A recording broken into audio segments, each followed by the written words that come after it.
Hello. Hankering Hello. for 8. What was Mario Party 8 on again? Do I have 8? I can look. I got 4, 5, and 6. Like, easy to set up. Wii. Wii? Mm-hmm. I mean, I could do that. Like 7 and 8 are on Wii. I could go get those. A little low? How about now? No, it still seems a little low, yeah. Wow. Hello? Oh, no, that's Hello? high. Okay, it Oh. was just a little... It was a little, far from my mouth.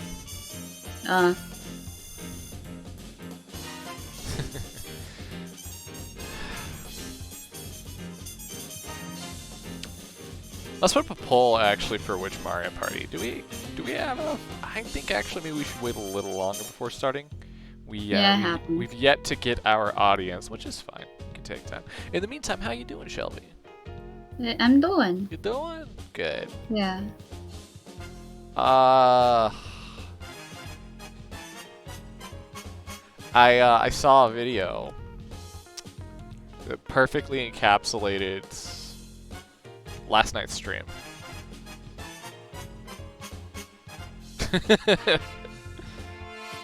Yeah. Yeah, it The image, the video you sent on the Meme Express. Yeah, I sent it to Meme Express. I sent it to you specifically as well.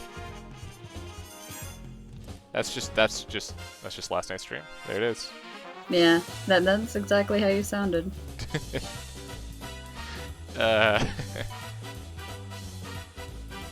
Yeah. There's only the clown and I. There's no third person. Yeah, no, it's just Schleb and I. There could be more. I don't know yet. Haha. Unless, do we have any ghosts? We don't have any guests. Are you sure? How do you know? So I've already seen Unfriended. It's about a ghost haunting a Skype call. Yeah. Yeah, no, I've never been more disappointed by a bad movie that I knew was gonna be bad, right? Because normally, like, you see a slasher movie and you're like, I kind of know this is gonna be cheesy, and you watch it anyway because, like, you're kind of curious, maybe. What made that? Sometimes cheesy things are good. Yeah, sometimes cheesy things are good. Sometimes they're fun, you know. And the thing about this one is it's really creative, right? Because it's all done through the perspective of you're looking at somebody's Mac desktop as they're on a Skype call, looking at their chats, what pages they're looking at, right? So it's actually super creative with how they do it. Right. But that video game Simulacra, I think it's called, or Simulacra, or whatever it is. Simulacra. Simulacra, yeah, that one. Same concept, but a million times better. Yeah. It's the same. It's actually the same thing, but just better. So, man. It's not a ghost, I don't think. Well, but like, the way you experience seeing like the computer screen and all the texts and stuff like that works a lot better when you're personally interacting with it. That's fair. Because then it puts you in like the immersive headspace of like actually being on a computer, right? Yeah, I could see that. It's just that like the actual like story of this movie, because like it did do some very fun things where you can see like characters like out trying to avoid telling lies by like or trying to come up with lies by like typing something in and then they erase part of it and type in other stuff, and the ghost can read the text before she hit enter. You know, spooky. But it's just that the actual story of it wasn't super interesting. You know how it is with those slashers that just have a bunch of teenagers that make them all horrible so you don't feel bad about them getting killed.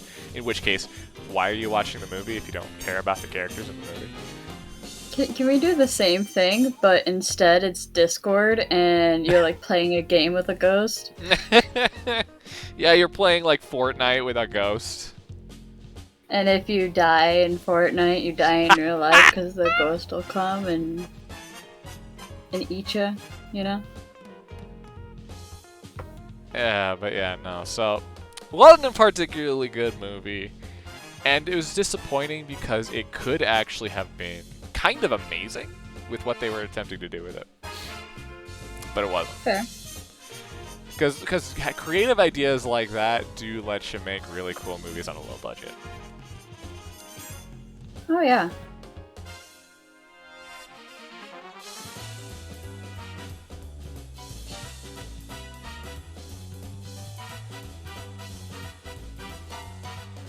But yeah.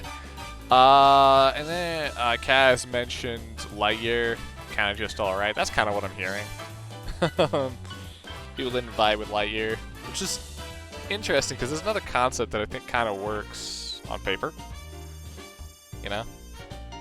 Right. Because because it's just like, oh, what if there was a Marvel movie made of of Buzz Lightyear in this fictional Toy Story universe? You know, that could be fun. It's something that would happen. So, Yeah. here's the interesting thing with that. Yeah. I think a lot of the demographic that, well, I'm not saying like a majority or all, but the people that watch Marvel films aren't the type of people to watch an animated, you know, movie. Like, I feel like there's a good chunk that would. Like, they're also the people that would, you know, watch any Disney, Pixar, DreamWorks film. But there's also the huge demographic that are super into realism. Right. In That's actually quotation marks, interesting. real people, real actors on screen. That's an interesting point because I feel like there's a couple different, like, distinct groups of people that watch a Marvel movie. Yeah. And so like they're like the nerddom fandom kind of people will absolutely go watch a Pixar movie, right? Yeah. They'll be like probably first in line for a Pixar movie.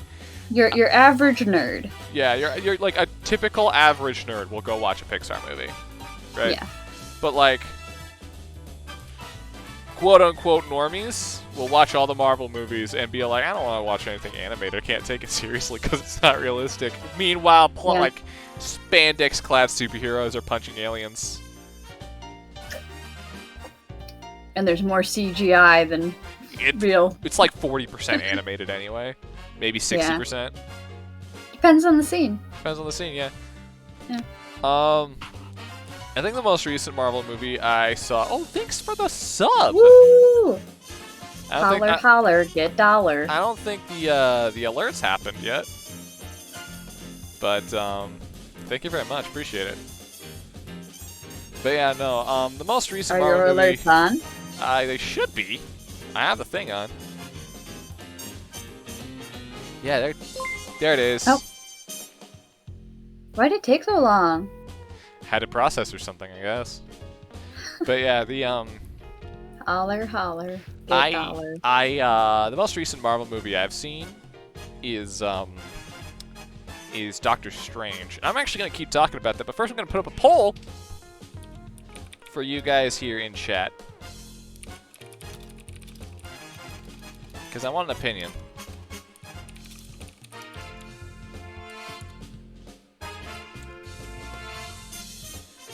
And this is going to be based on what I can easily access on this Wii U I just plugged in. I'm going to make that 5 minutes. You know, I respect that, Kaz. That is a good reason to want to smile. You know what? That's fair. Yeah, that's fair. If anybody else wants to skip any ads, there's an option available. That would be greatly appreciated, but it's 100% not required. But yeah, no. So the most recent Marvel movie I've seen is Doctor Strange. I haven't seen very many before or after that one. And I haven't Like the first one? No, the second one. Oh, okay. So you saw the Multiverse of Madness or Yeah. whatever it's called. I guess See, I just can't watch anything with Benedict Cumberbatch in Really? it. I can't. Because all I can think of is BBC Sherlock. And yeah. I liked Even him though in I've that. never seen an episode. Only because of the stupid fangirls on Tumblr going, ooh woo. Okay, so here's the thing. Young Sherlock. Ooh woo. He's such a little weirdo. Like, This is the problem with fandoms, right? Is that It it is. can get really, it can be hard to separate a show from it. And Yeah. the thing about Sherlock, right, is it has some really cool things about it and some really dumb things about it, right? Like, Mhm. aside from the gay shipping, right? Because on one Yeah. hand, it has fun takes on the characters and some really fun episodes and some really fun writing. But on the other hand, it has some clear, direct queer baiting and some very hateful attitudes towards its own fandom in the show. Oh yeah. It There- also Isn't that happening with like multiple fandoms too? Didn't Supernatural do an episode where they had like Supernatural Or was poked a lot of fun on its fandom, but it was a lot more playful about it. yeah, that's what I heard. I heard overall it was like you know, like a jab, but it was more like when someone tells a funny joke and at the end of it they like punch your arm joke it like haha, get it? You Yeah, know? yeah. It's More that kind of thing. than It's a lot less more than a malicious. slap in the face that And- the Sherlock one was. And then it has shit like the Scooby-Doo episodes, so you know. Oh, that reminds me. I'm gonna go on a quick tangent Okay, please. while we're still related. So I was sitting with Andrew on Wednesday, and so I was saying like, it's so weird how you look at an actor or like anybody in general, and you can just assume what kind of voice they have. And then I sat there and I was like, but there was one time where I got it completely backwards. And it was, because my only interactions with Supernatural were GIFs on Tumblr, I had assumed voices in my head. I never watched Gilmore Girls, so I didn't know anything about Jared Padalecki. I hadn't seen anything with Jensen Ackles or Misha Collins. Mm-hmm. So, like, I went through life just thinking, oh, Jensen Ackles, like, in order of voice deepness, starting from highest pitch to deepest pitch, it would probably be, like, Jared Padalecki, Jensen Ackles. Those two were kind of like, they probably sound very similar and could be flipped, depended. I'm like, maybe Jensen Ackles would be the higher pitch. Right. And then Misha Collins, I assumed had a deeper, like, when I saw, I am the angel of the Lord, I assumed this very deep, gruff timbre to it, you know. I'm an angel of the Lord. You know, something like that. Yeah. And then, I catch an episode on TV, and it's backwards. Misha has this kind of like, you know, hi up, you know, how's it going, It's a guys? little gruff, but It's gruff, which I'm like, okay, I could guess that off of him. But, and then, like, Jensen and Jared are talking, like, a whole octave lower. Like, yeah, we're going hunting, Sammy. they sound like some All macho right, men. Dean. And I'm like, they're two golden retrievers. Why do they sound like this? That's just what they sound like. It was really Yeah. funny because I remember when I first saw Supernatural, I'm like, why is his name Sam? Shouldn't it be Dean? And that's because his character in Gilmore Girls is named Dean. Right, yeah. And this threw me for such a loop. Because I saw so much Gilmore Girls growing up. Yes, the similar thing happened with Andrew, because his mom and him back at the beginning of quarantine, like shows like bingeable Yeah. on certain new channels, you know. Yeah, you can do So Gilmore you can Girls Gilmore was Girls on. Netflix, yeah. Well, no, Gilmore Girls was just on TV from like 8 a.m. to 4 p.m. every day on a channel. Oh, they were just marathoning it. Yeah. The same thing is with ER, and my mom and I have watched ER many times. But yeah, so he was familiar with Dean Jared Padalecki, not Dean Jensen Ackles. Right. But since he also grew up on Tumblr, he knew about them. He wasn't on Tumblr nearly as much as I. Why is it upside down? Yeah, I'll fix that in a second. Hold on.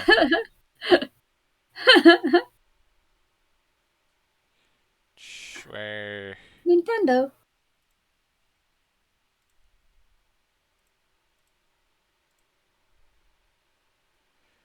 I actually can explain.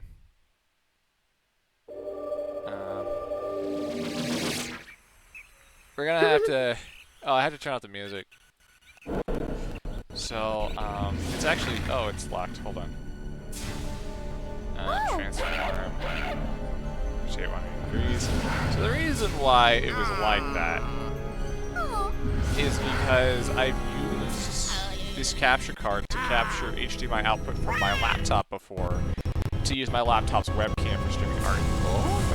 And the reason why I did that is because my laptop's webcam is way higher quality than my computer webcam. Right. Alright. Let's go!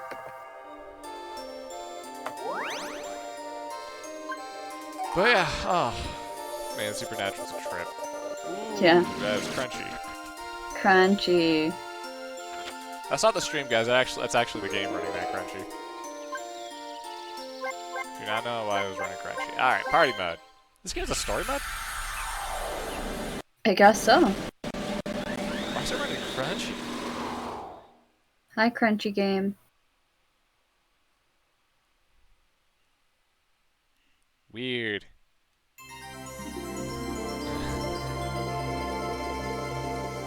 Oh, Shy Guy looks so studly. He really Look at does.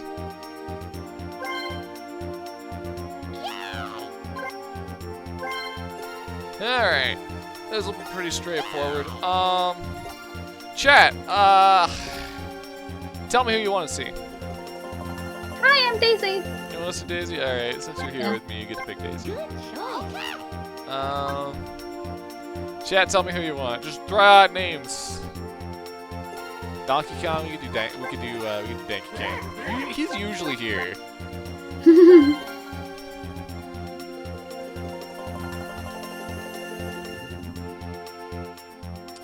Part of me wants to part of me wants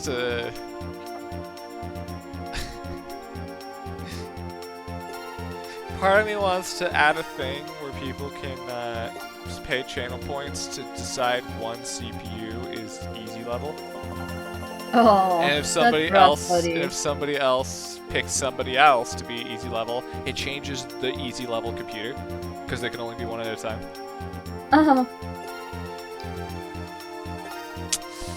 Feels a little unfair for some people betting on though. Maybe another time. Maybe that's how we spice up the next one. Spicy.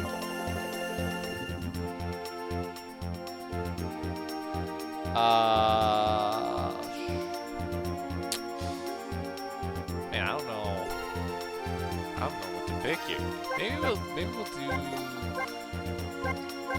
Waluigi and Yoshi. Oh, Vikings wish me luck tomorrow. Yeah, you're doing your Guilty Gear thing. Oh. Yeah, he's doing a Guilty Gear tournament. Nice. Gonna put up another poll for you, gentlemen.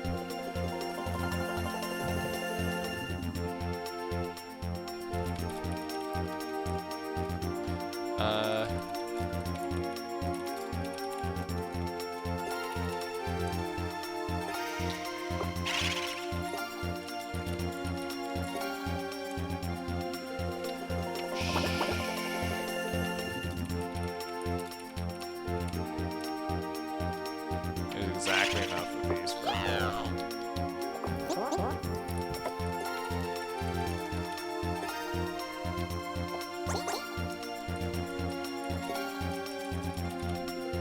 Alright, guys. State your opinion kindly. Want to show the stream playing for? You should. Kindly.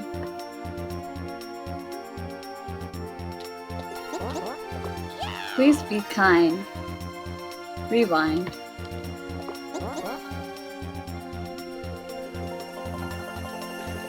Oh boy.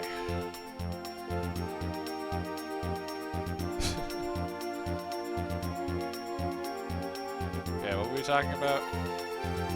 I don't know.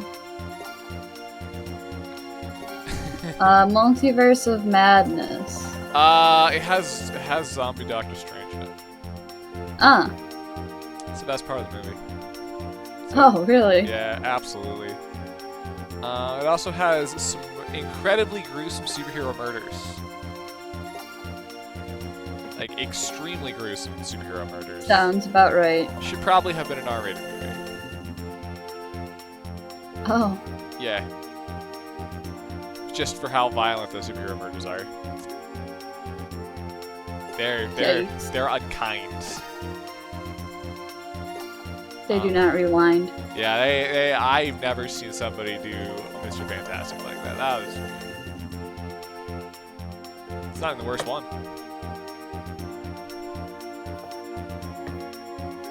And my sister didn't know how brutal it was gonna be, and they took the kids to it. Oh no. Yeah, that movie was not for kids. Probably the least for kids of a Marvel movie.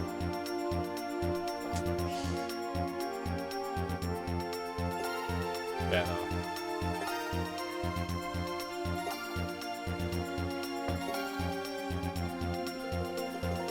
Alright, Shy Guys Jungle a Jam.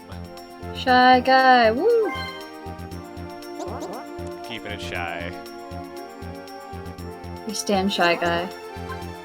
Okay. We don't need teams. 20 turns, all mini games, bonus on. Let's give everybody one star. Except follow EGF, that guy. Fuck that guy. I should do that at some point, have weighted bets like that. And start a prediction.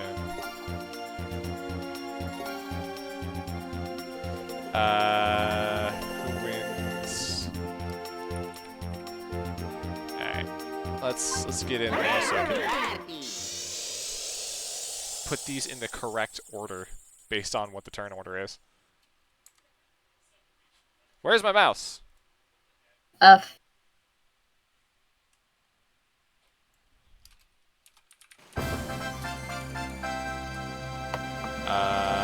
Waluigi. Yoshi. I'm not gonna do it like that. I'm gonna make a 15-minute bet. Starting now.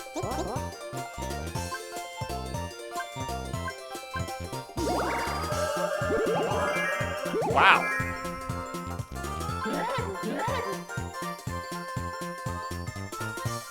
Are you going to bet, Shelby? Maybe. Yeah, so... Yeah, I'll put some money on Daisy. Hi, I'm Daisy. You believe in Daisy? Alright.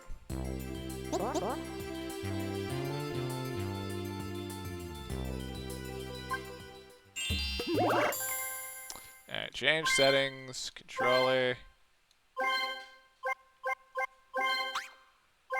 Skip explanations.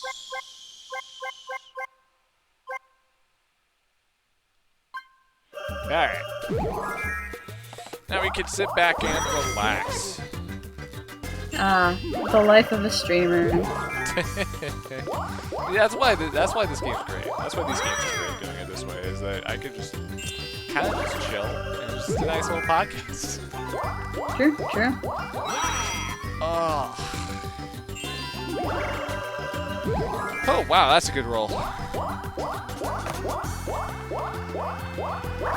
Woo!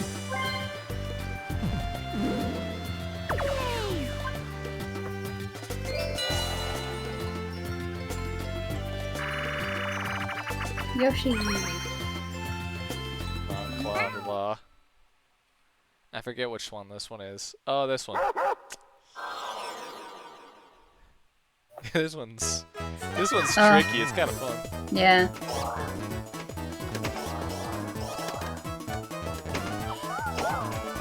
You know what I never understood? Daisy, you're Pepega. You're Pepega, Daisy.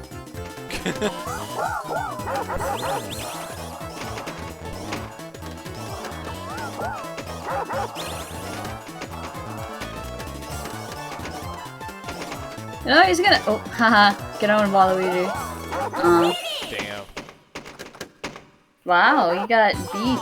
Oh, I wasn't looking up at Yoshi. Well, I Luigi know, had got right? one at exactly that time. Yeah, that's what I was saying. I was like, oh. And then all of a sudden. Yoshi got the first minigame win. Yeah, there it is.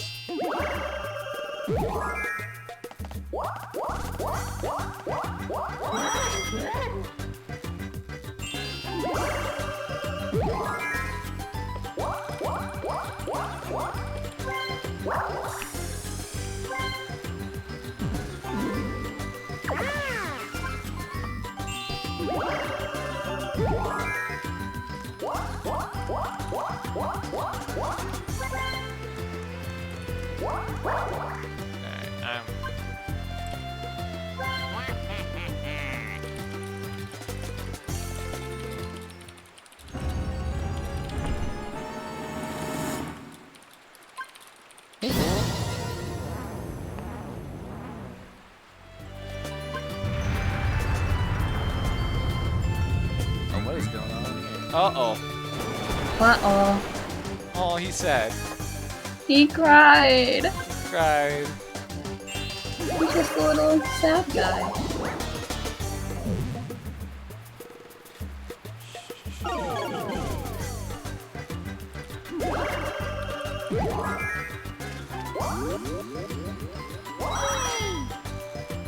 Want to hear a funny small thing of the day? Absolutely. Tell us the funny small thing. Sure.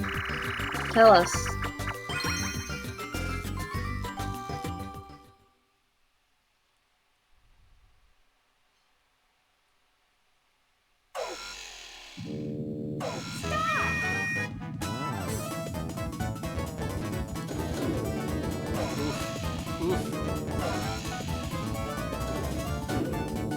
Valorant Collection just got ESR rating for E10 plus results that gives mid mild language abuse, alcohol, tobacco, and crude humor.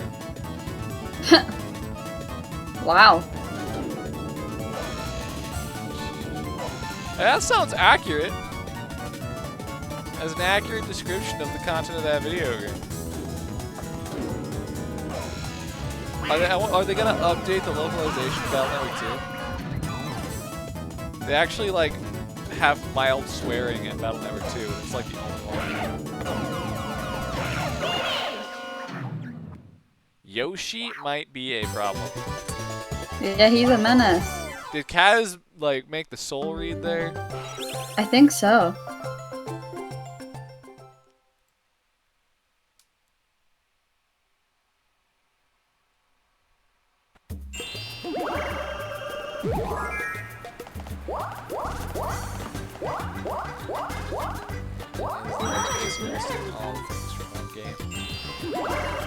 Just from one game?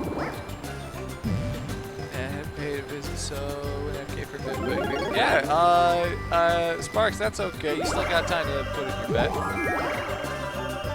Yeah, we've got like more than half of the time left. I think. Yeah, we have like 9 minutes left. Yeah. Hi, Hey, Reggie. Putting 420 on Waluigi. Nice, Reggie. Nice. Yoshi, big. Yoshi's very good. Yoshi going for the kill?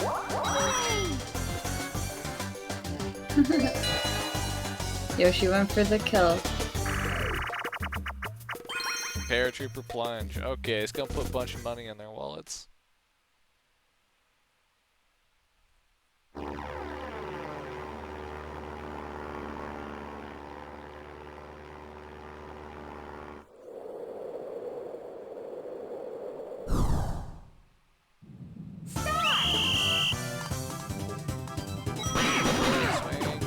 rap battle with dude, airline, and gold suck.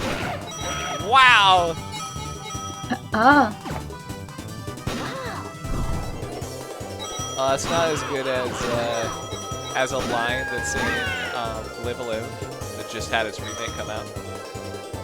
Wow, they all sucked at that. Wow. Do they get to keep their money? Oh yeah, they do. Yoshi, your money. Oh my god. But yeah, there's a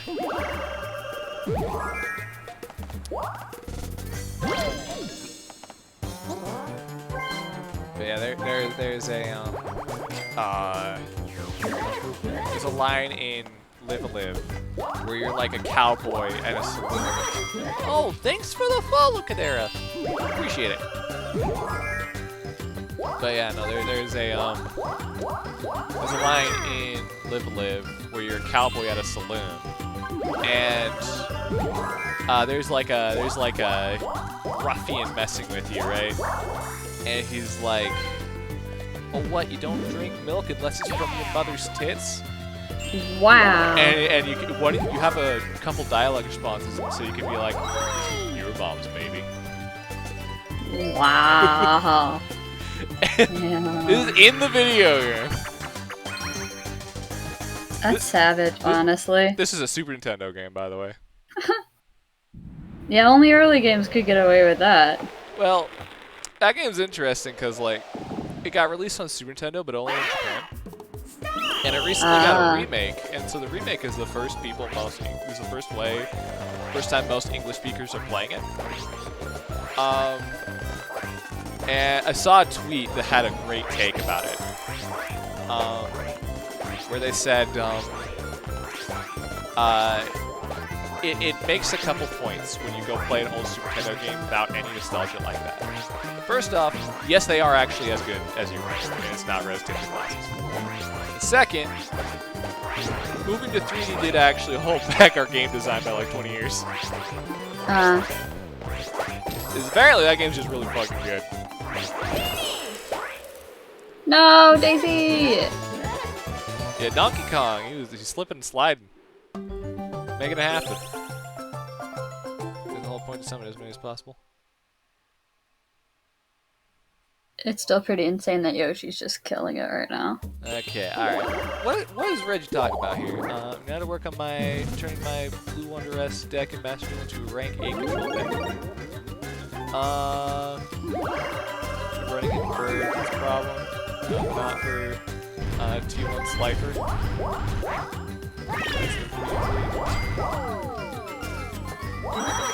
Alright, they're talking about Yu-Gi-Oh! Stuff I have no idea about. Yeah, my brain's going woo! Like, I recognize Slifer the Sky Dragon. But I actually don't remember what Slifer does. Right.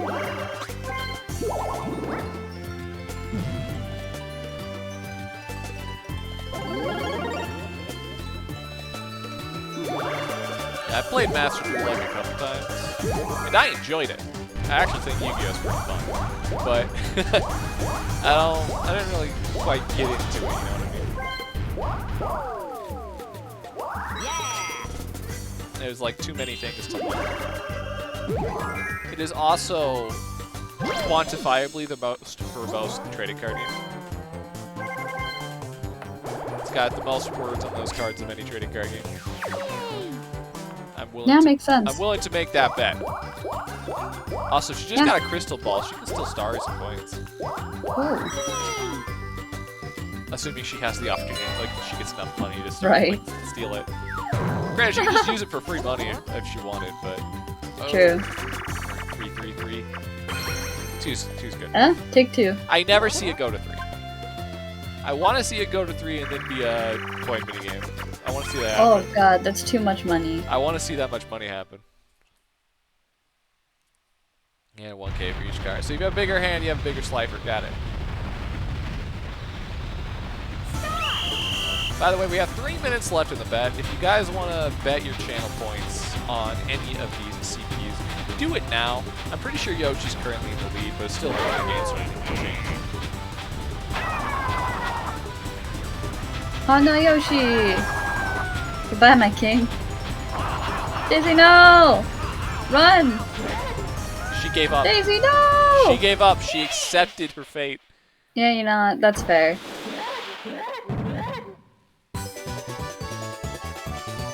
Cards have more support from Konami. Only Raw has support. Yeah, I wouldn't be able to tell you.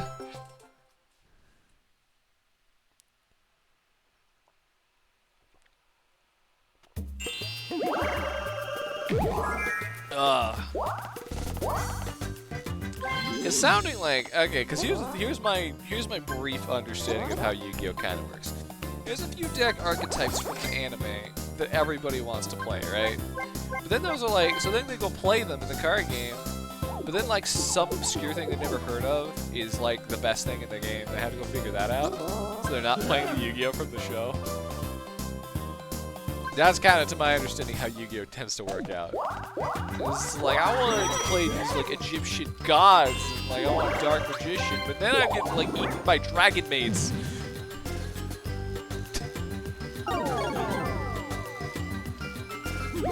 Not that I think most people complain about that these days, but still.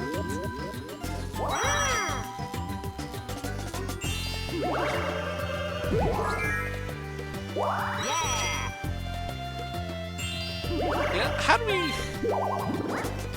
I didn't realize we had so many Yu-Gi-Oh players. Like, I knew that, I just didn't think about that. Yeah. Okay, I should just using it for coins. At this point in the game, I think that might be wise, actually.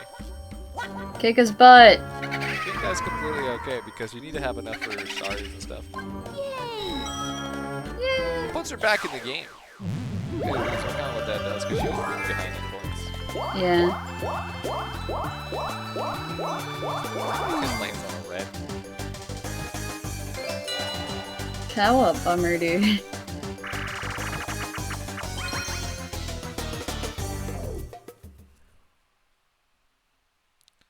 Here we have it, Turlin. Place your guy cards.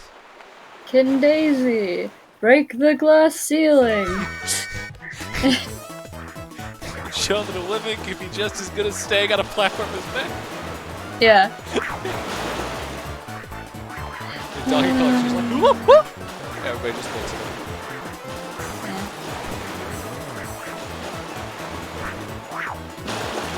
Do you think Donkey Kong's a feminist? Probably.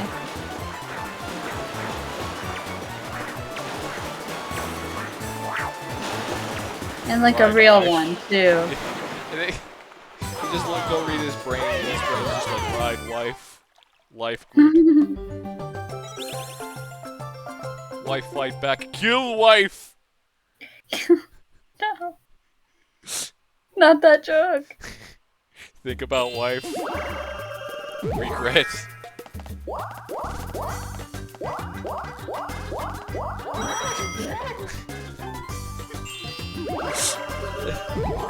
My brother would just play that video so often for like a few months because he loved it so much. So like we would just It's pretty funny. we would just have YouTube open on the TV and he would just like play it every now and then.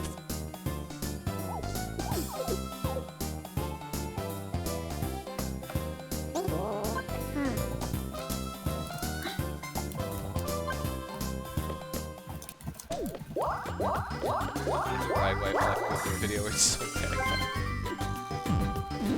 Kill wife! Kill wife. Think about wife. That is his character, I guess, man. That is actually just what happens in Guilty Gear. Oh. Would you like the incredibly brief summary? Because Soul's wife is big ass kaiju. But don't worry, she gets better. Oh, she Kinda. gets better. But he does have to beat her up. It's okay though, his wife is fucking sick. His wife's really cool. Huh. Hey, hold on, let me show you Soul's wife. Would you like to see Soul's wife? Sure. I'm actually gonna show it on stream because it's brought like relevant to conversation. You guys all know what Souls Life looks like. Wait, where'd it go? Went away.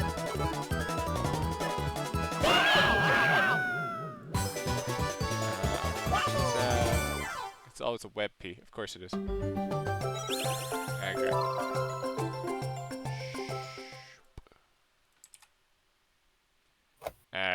I'm just DMing it to you. It doesn't matter.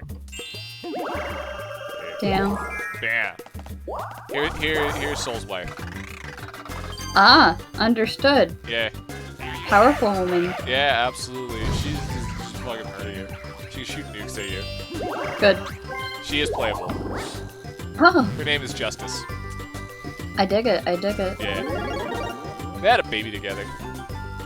Good for them, Yeah. honestly. Kai married that baby. Who? Kai, blonde dude with the lightning sword.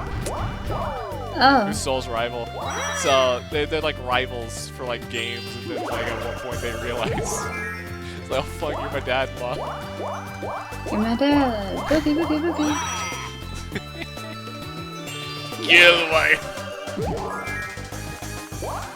Think about life. Regret. Wife back. I don't think you'll like how she came back as much. Reincarnated into a uwu anime girl. Yes. Ah! Hold on. It's actually way more Pain. complicated than that. It's like way more complicated than that. However, But it sums up to that. yeah, basically. Here you go.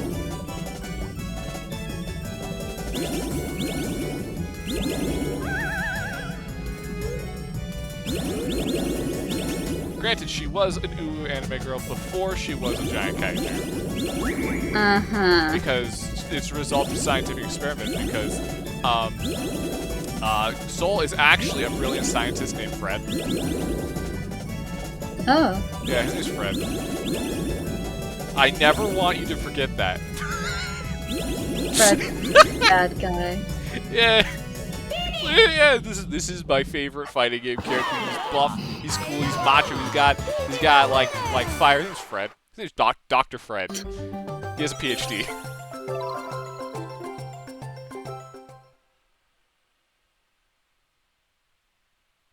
Yeah, no, the family tree, Soul bad guy, the bad guy family tree is an awkward one. Especially just because Gears work and it's Valentine's, so like all of them are like basically robot people, but not robots at all. And like, and they're all really Life's powerful. weird. Yeah. It's better off than Ragnar's family, at least. Though very similar in nature, in that there's a lot of clones. Oh boy. Nissan! Haha.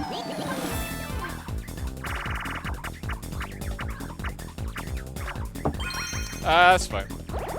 Mid. It's enough that it could make a significant difference. True. Nobody has a star yet, though. Well, okay, everybody has a star. But, like, Well, nobody's new purchased star. a star.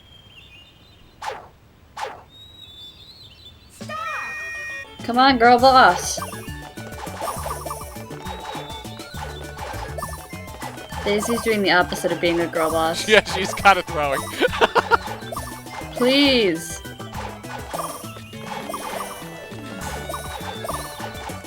We got a couple bigger ones, though. There.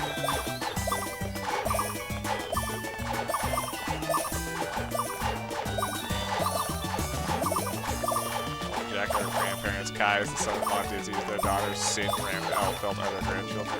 They're kind of like a dynamic.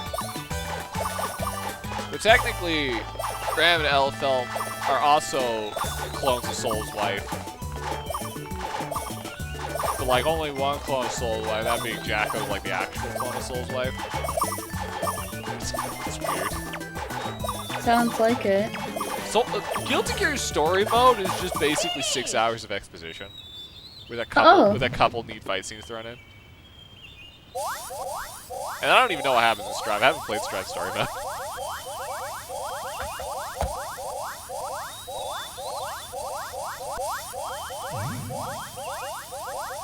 Oh, girl boss? Girl boss? No! Oh! Wow, that was close. But hey, she was pretty close to girl boss. So she's still gonna get coins. She'll probably get... Yeah, she gets what she had back plus a little bit. We take these minor victories. Okay, so what you're telling me, Kaz, is that Jacko's just like, you know what? I'm not your wife. And Soul's like, that's cool. You can still be my wife. You don't have to be that wife. I kind of like that, actually.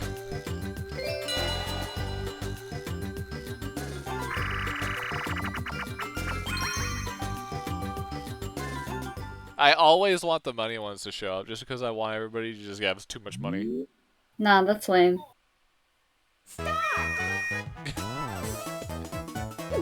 Burger. Damn, I want a burger. I don't want a burger, actually. Burger. I had ramen and pizza today. I Wow. had some trash food. It was like a DiGiorno's pizza. It was trash food. Ooh. It's not delivery, it's DiGiorno. I'd rather have delivery. I kind of like DiGiorno's pizzas, but they are trash pizza. Yeah. Ain't no two ways about it. Daisy, you clown. The fries were up near you, queen.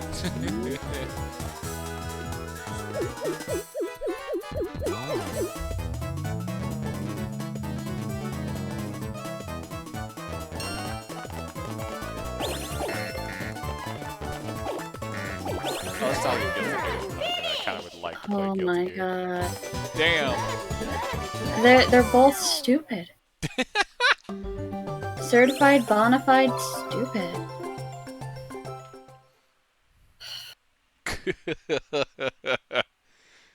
It is not too late though. It can it can turn around. It can change. It can change. If I can change, change. you can change. We can all change. I promise I'll be different. Kaz actually brings up a good point about Guilty Gear, which I was just thinking about. Stripe is a very noticeable trend of characters in self-discovery. You know, I kind of like that. You don't usually see consistent theming in a fighting game with a story like that. But usually everybody's story is fairly separate except for Bones the Morning. So usually like a few characters that are kind of like the main characters. Like, and they have a bunch of other characters that are just doing whatever. That might be tangentially related. I don't usually see that where everybody's character arcs are actually thematically and tonally related. So that, like, they're all... Why did you do that? Why did you go small? This thing. Oh my god. But yeah, no. She's certified, bona fide, stupid. Yo. You dumb broad. No, bad. But yeah, no, it's something, we started saying that in my house for a little while just because it was funny. Why are y'all... Stop, get out of the... Oh no. This is chaotic. Very slow chaos. But yeah, no, I don't usually see a fighting game make thematically and narratively consistent character backstories like that. I think that's pretty cool. I like Daisy's strategy of just always being on the outside of Donkey Kong. I don't have to outrun him, I just have to outrun you. Yeah. Which, I mean, is a smart strategy, you know? Watching these characters evolve. It's pretty cool. It's pretty cool. Schlev, how do you feel about Bridget? I don't know enough to give a valid opinion. It trans rights, you know? Yeah, fair enough. The discourse is pretty tiring, but I hear some good points.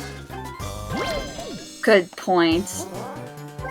Is there's like, on one hand, it's like trans rights. Always nice to see positive representation, especially since her character arc was extremely well handled in the game. Right? They did it good. But also, there's a lot of people who really, really liked Bridget as an effeminate man because they wanted a character to specifically show that that's okay. That's fair. So I actually, I guess I do understand that. yeah, which I personally relate to, but at the same time, like,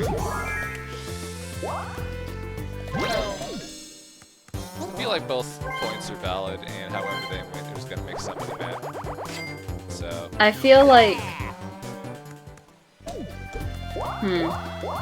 I feel like if they had a separate character that came in and was trans, I feel like would be a better outcome, I guess? I actually disagree on that one, but I see your point. I mean, for the people that have that issue with Bridget, is what I'm getting at. I get what you're saying. If those people are upset at that, I feel like they'd be okay with a new character that was trans, you know? Well, the main thing about that, right, is that doing it with previously established characters actually went into a character arc. Fair. I see that. Shows that they're not half-assing it and not just trying to appease people, kind of. It also shows that what was I gonna go with that?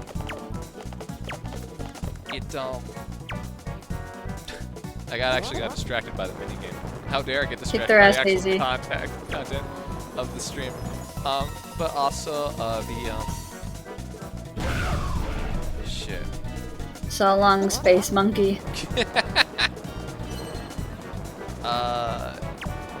Bridget is one of the most popular characters in Guilty Gear, like the entire franchise. It hasn't been in a game in over 10 years. Oh, I mean, hey, it's good to add her though. Yeah, so I feel like regardless, it was a good choice to add the character. They brought back a fan favorite character. Added her. Whoa, damn, all of them. Wow. Did it, Queen? But yeah, they brought back a fan favorite character after over 10 years, and immediately, and they showed the trailer and be like, yeah, she's coming out tomorrow. Wow. Yeah, it was the very next day after they showed the trailer, so it was just out the day after Evo. And then everyone plays the arcade and was like, oh shit, she's trans. So immediately drop a fan favorite character and be like, no, you should probably, we're forcing you to deal with this. Your fave is trans. A friend of mine was just discovering this character, because I don't play Guilty Gear, right?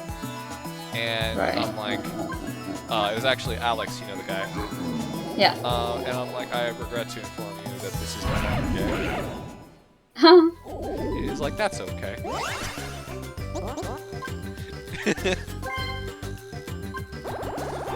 Yeah, Genie has a big belly. Do you not know what a badonka is? Yeah. It's not a big belly. My brain said bazongas, and then I'm like, What? I'm gonna change this to be belly because I don't wanna talk about bazongas. Oh, chance time! Lose the star. Lose the star. That'd be amazing.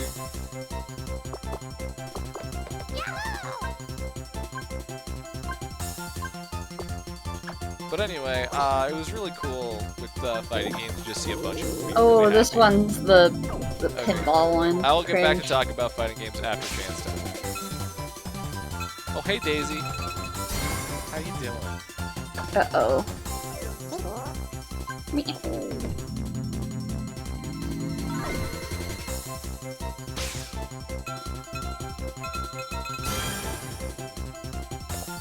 Give star. Give star. This is incredibly relevant tournament event specifically for you. Oh! Woo! Your star, hand it over. Slay. Slay. Wow!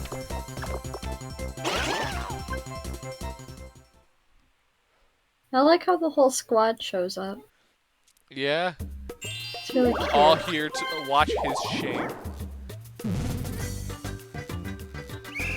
Sweet. There are certain Master Child calls busted. Yeah. That was definitely a reversal of fortune. Rise. Oh. But yeah, so yeah, that's actually a really bad place for you. But it Yeah. doesn't matter because look who's getting it. Wait, no, this is a warp pipe, not the. I thought it was It's saying not the a- wrong item. Yeah, wrong game, wrong item. Yeah, Yeah. but yeah, it was really Evo was really fun because I got to see a lot of people be very happy for a weekend. That's good. Because Evo was not perfect, mostly it just had a shit ton of ads, right?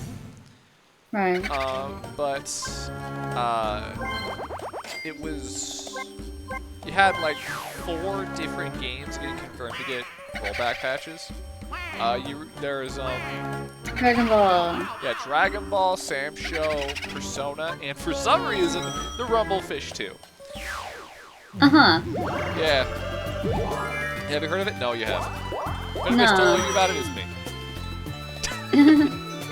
That is Just is 'cause you're a little weirdo. yeah, that is a fighting game made by Dimps from the early 2000s. Dimps also made all of the Sonic Advance games and Sonic Rush Oh. and the Dragon Ball Z Budokai games.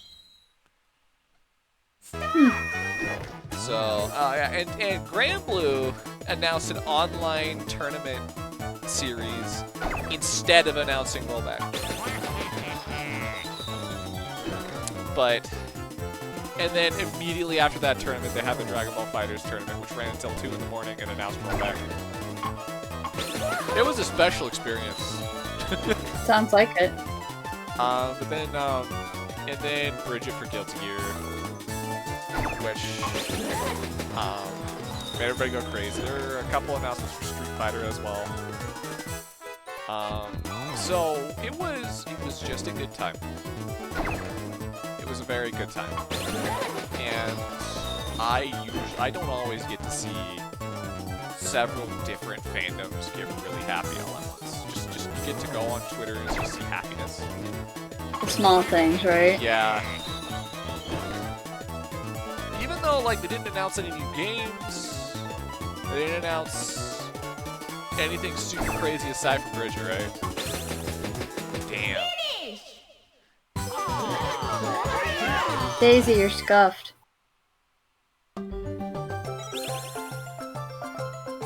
I kind of prefer delay based. Okay, so Reggie, here's the thing. I can play games with you over rollback. I can't play games with you over delay. If Yeah. it's delay based, I simply cannot play it with you. If it's rollback, I can play it with you, but it's a little bit imperfect. Yeah, that's pretty much what Kaz pointed out. Is like, do I get to play with the game with you or not? That's what it means. Oh dear, Bowser. Ha, get owned, little guy. Yeah, Reggie. We've played too much online Tekken to think that delay based is better. Too much online Tekken. Our matches with Tekken would have been gone way better with rollback, guaranteed. But here's the thing about rollback, right? Rollback has a few problems. If Shelby, you wouldn't be too bored about it. That's fine. I'm gonna try to make it not super boring. So, how rollback basically works is, it plays the game, and if it doesn't get any input from the opponent, right, it just keeps playing the game, right? It doesn't stop and wait for any inputs to come in, right? And then when it gets inputs from the past, it rewinds back to the past, adds that input back in, and then fast forwards back to the present. So it actually involves time travel. So we'll alter the game Time state. travel is real. Yeah, so we'll alter the game state based on if it had gotten that input when it should have. It will roll back and create the correct game state, right? there are some problems with this because you can visibly see it happen, where suddenly characters are in a different position, and if you have like a really bad internet connection happen, right, or you're really far away, characters can just teleport. Fair. You can also win a game, see the KO screen pop up, and then it will roll back to the character being alive. Oh, yikes. And if you do it with Third Strike, sometimes the KO stays on screen and you have to because if an effect happens within the first couple frames, it still happens, right? Because then it has to roll back and it's a whole thing. This is still preferable to delay because it means that your inputs work consistently, right? Yeah. People have basically decided having it look jank is preferable to having it feel jank. Makes sense. So, but these problems come up a lot in a couple specific places. Platform fighters like Smash, where you have a lot more like analog range of movement, and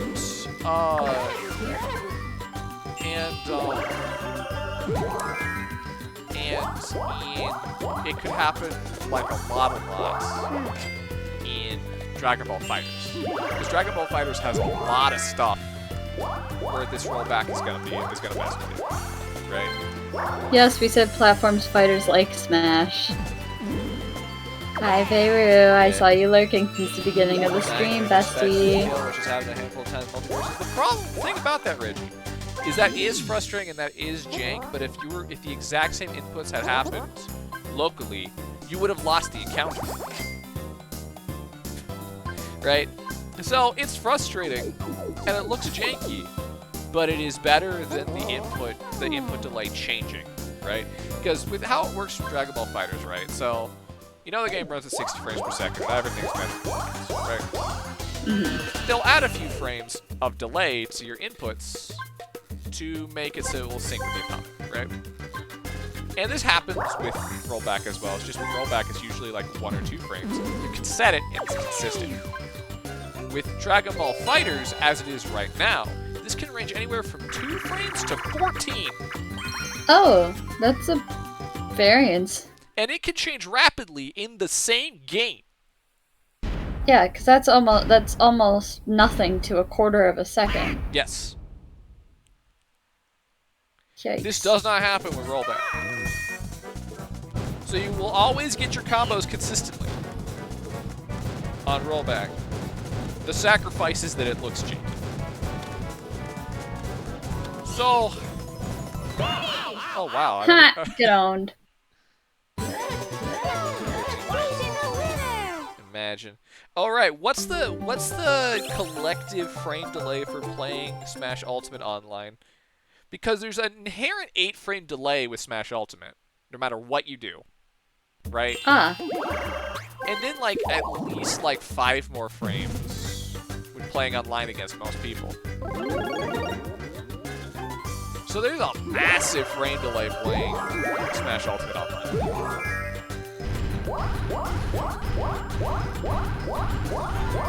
And then there's Slippy. Slippy is freaking crazy, okay? Where if you play Melee on console, anywhere from 12 frames to 3 seconds. Oh. Yeah, that's a game that needs rollback. Yeah. But yeah, So that's 180 frames if it runs at 60 frames. yes.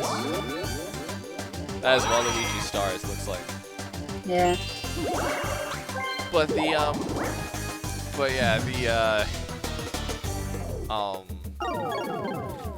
thing about what was I gonna say?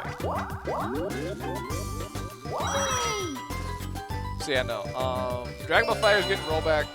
It's going to be janky. It's gonna lead to some like unreactable mix-up stuff that nobody can do a thing about. It's gonna get frustrating. However, the game will be playable online. It is currently not. Fair. That is what that means. It is the difference between being able to play the game online at all or So at that point, I'm not sure it's really up for debate. Smash Ultimate actually has a bunch of low frame window stuff in it. Would you play 3D fighters with 5 other people given an opportunity though? Potentially. However, I have a history of Dragon Ball Yeah, go Fighters. boss. I probably should not play Dragon Ball Fighters. And I'm not sure if I should talk about why actually. Thinking emoji? They're so. Actually, you know what? I am going to talk about it because I feel like stuff like this should be talked about more freely, right? I have a trigger in fireworks. Fireworks are a trigger for me. Oh, relatable. I think all of the loud sound effects and big hit sparks of Dragon Ball Fighters is triggering my fireworks stuff. Huh, I mean, that makes sense. Yeah. So I think the game is too stressful and too overstimulating with my ADHD and too triggery for me to actually be able to play it. I think I actually, if I go try to go play it again, I have to play it with the sound off and with my own music. Uh-oh. Oh wait, it turned what into chance? All red spaces into chance. Chance Oh, time. that's just hilarious. Yeah, except it'll extend the game, perhaps, by like a long amount of time. Well, Which I mean isn't an issue, but that's 5 turns of potential red spaces. Magic Land. All right, Of course you would. it's still anyone's game. Maybe we'll find a low particle mod. The thing is, the particle mod's pretty. And honestly, I think the sound's the best bet because I'm not a huge fan of the game's soundtrack anyway. It's a good soundtrack! But... there's nothing we could have done about that.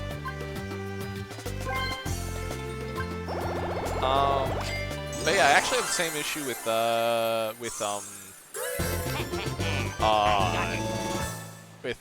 Final Fantasy XIV of having like too much stuff on screen. And too many things to keep track of, too many particles. Like, it does not get along well with my ADHD. Schleb, I know you've experienced that. Yeah. So, This freaking Moogle King fight. Oh, too much stuff going on, too many things. yeah. So, imagine that in a fighting game. And whenever you get, like, whenever you gotta, like, press a button, it's like, okay, I just gotta do something because I can't even think anymore. Then they punish it with a crouching heavy that has a huge screen shake and changes the camera angle and launches you into the air in full Ooh. combo. Yikes. So people will punish it. People will punish your dissociation. Yikes. Then yeah, that's definitely not a game for you, my guy. Yeah, I can't play it. I respect it, and I think it's a really cool game. It is undeniably the best Dragon Ball fighting game. There's not even competition. But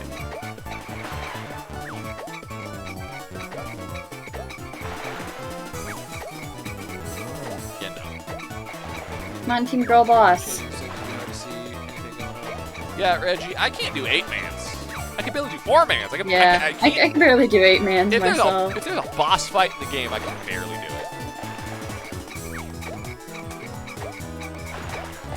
it. Damn, that was so close. Yeah! Team Girl Boss.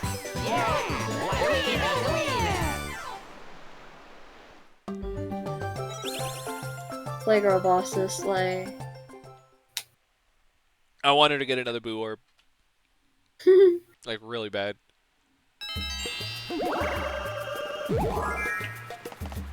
She's got money. She's got cash. Holler, holler, get dollar. Yeah, of course this clown can do that.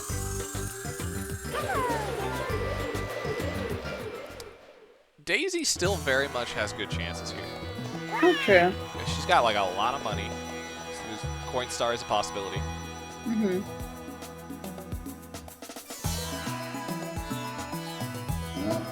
Belly.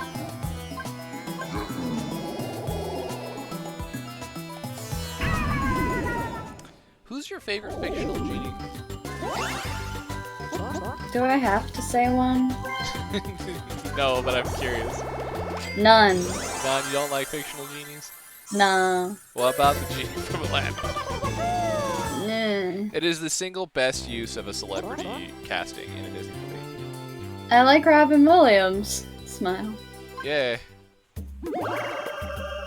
But he's not fictional, so. Yeah, because it's the only, because like, whenever they make an animated movie, they're like, hey, what celebrity are we gonna put in this movie to sell it, right?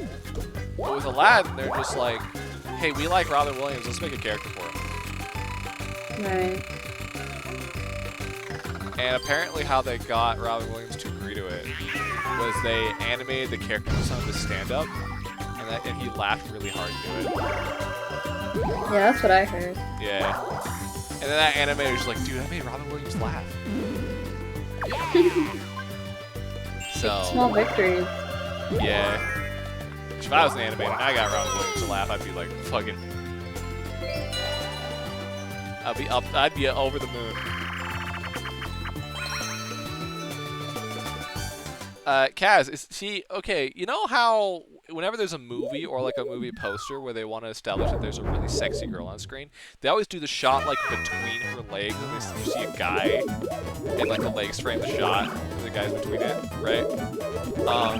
They're just doing that shot, but with a large genie.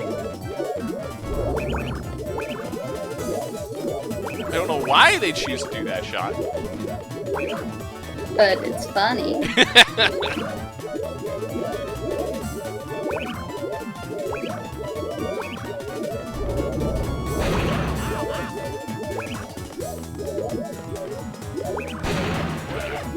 Uh-oh.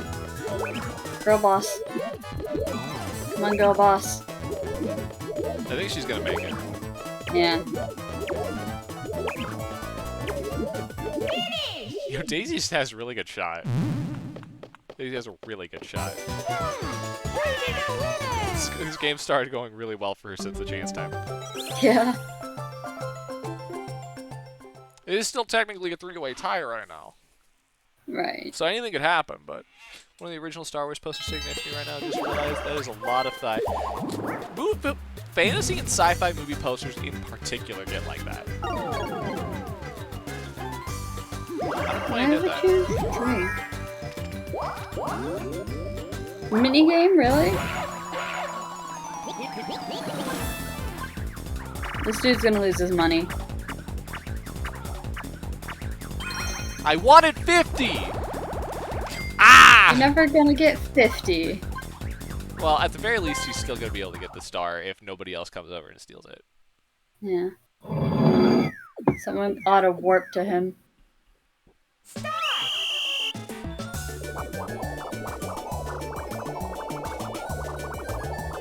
Oh, Daisy. Scare me, queen. Man, that looks like my inking. Yeah? She's like, woo! She's like, just put it there.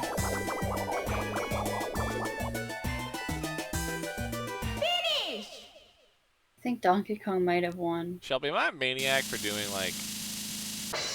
Oh wow, Donkey Kong. But hey, Daisy got second! Am I a maniac for preferring inking traditionally most of the time? Yeah. I use like a freaking like dip pen. Part of me wants to use like bigger size paper for comics than what I've been doing. Because I use the size fair. that fits in my scanner. Oh. But I could use a size bigger than what fits in my scanner and put it together. Oh, that'd be weird. Yeah, people do it all the time actually. Oh wow. I told Don't you. have money! Don't have money! Oh my god. No money. Wow, that Get was on. tragic. That was kind of amazing. But yeah, Drew, could you post the VC text of like Shelby server which Star Wars poster it is? I'm very curious. Star Wars posters are a whole like moment of art history. It's probably the original. Probably. There's a lot of variations on it. I'm told there's a whole book just chronicling the history of Star Wars posters.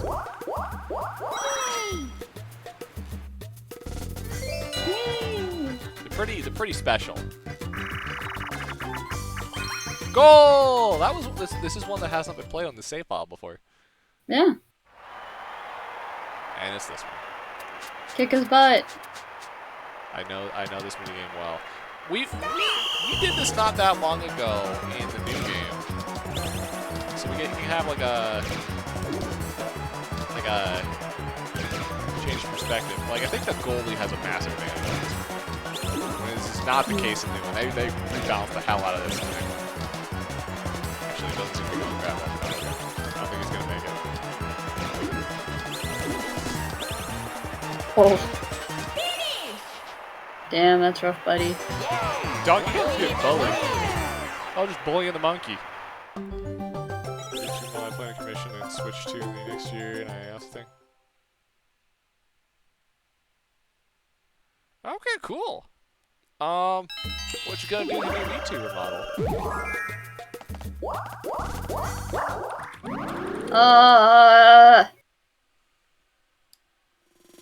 No Oh, chance wow. time. I'm done. Check out it. It's Donkey Kong again. Yeah, it is.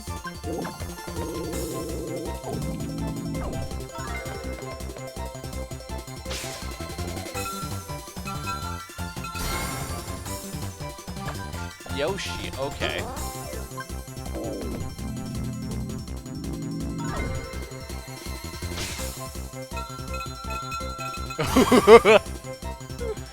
Oh yeah, let's see where this goes. Kind of a bummer. Well, at least it's not affecting Daisy. True.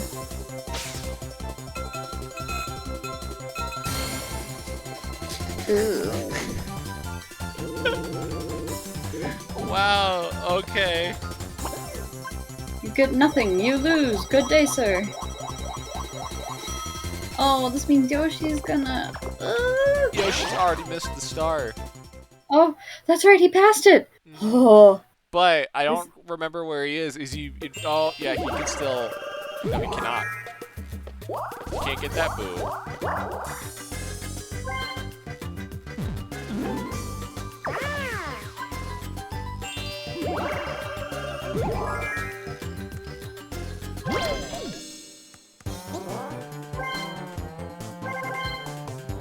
Oh, of course. Of course.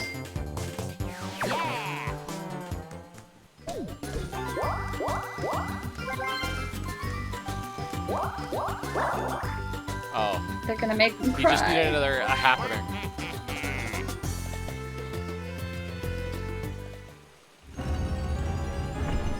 He's gonna cry. Yoshi. Make him Ingy.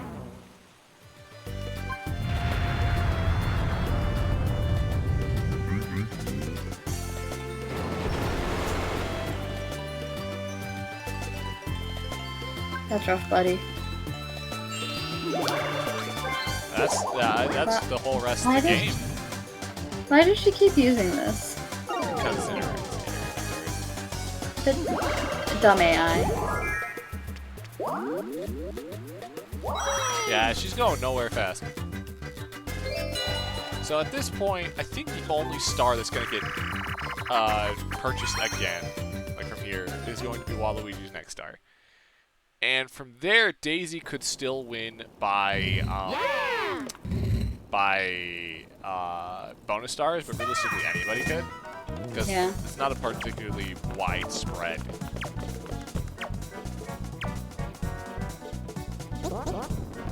Come on, girl boss. Trick him.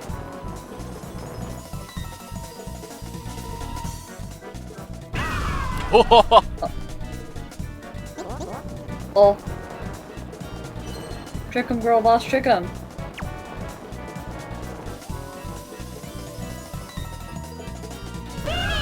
No!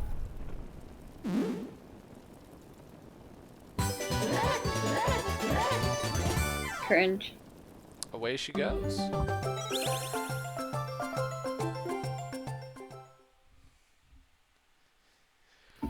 Man, Donkey Kong's just causing mischief.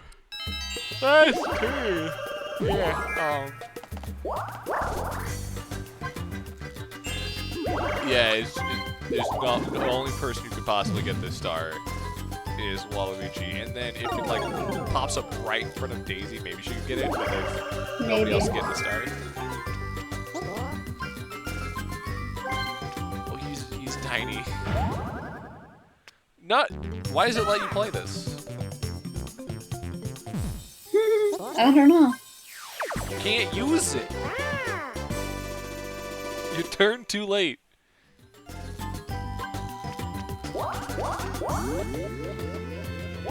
That's a neat space though, because it gives you some good items.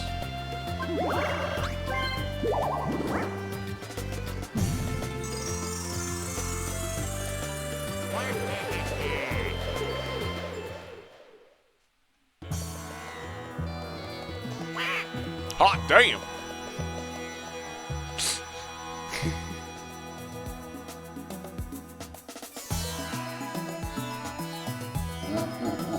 Dude, he's got like the L on his hand, on the back of his hands is reversed from the other side, so it's just like. So if he gets his rights and lefts confused, so he looks at like makes L's with his hands to look at like. Yeah.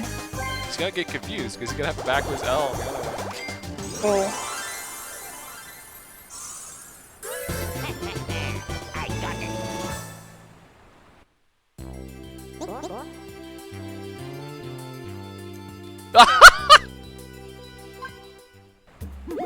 It's so mean! F to monkey.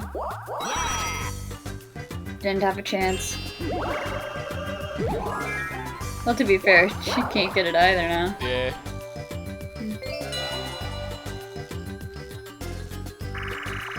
Oh boy!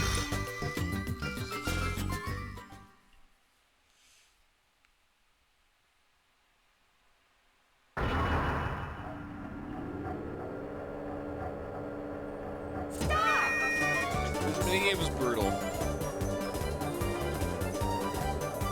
Like, if somebody's like a little bit good at Puyo, you can steal so many points from people because somebody else can be sitting on the combo and you just steal it from them. Right. Or like accidentally get like a huge combo, and it's really funny.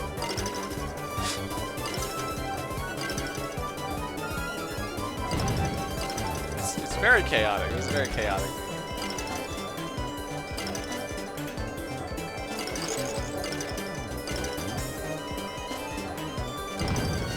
Dude, you know what I should stream? Dr. Mario. You should. Absolutely stream Dr. Mario.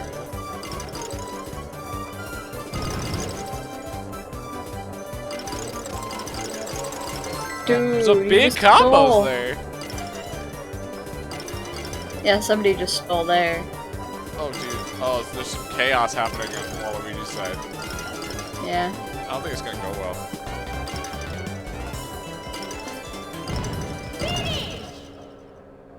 Wow, Yoshi.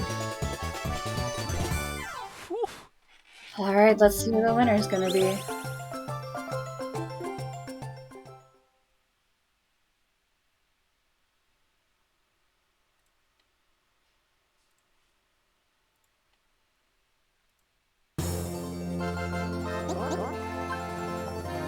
Okay, Brew told me about the Star Wars poster, and it is very cool because you seem to actually have the original. Like, one. Oh my god, that's a lot of coins. It is. Oh yeah, see that's definitely, yeah, that's the one I was thinking of. Yeah. So, okay, Daisy and Waluigi are now tied for stars.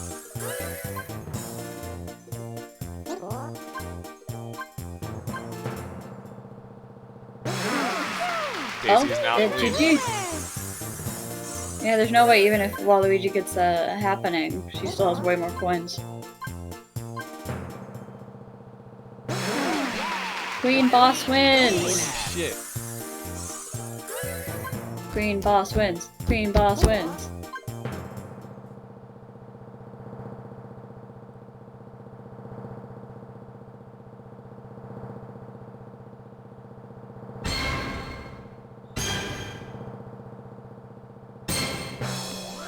Woo!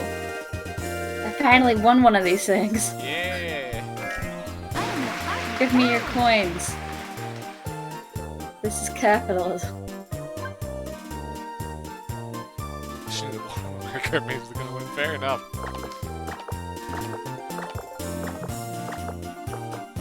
Wahoo!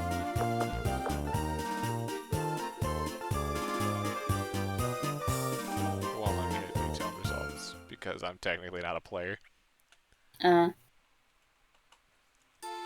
Alright, what do we want to do now? Kaz, what's up?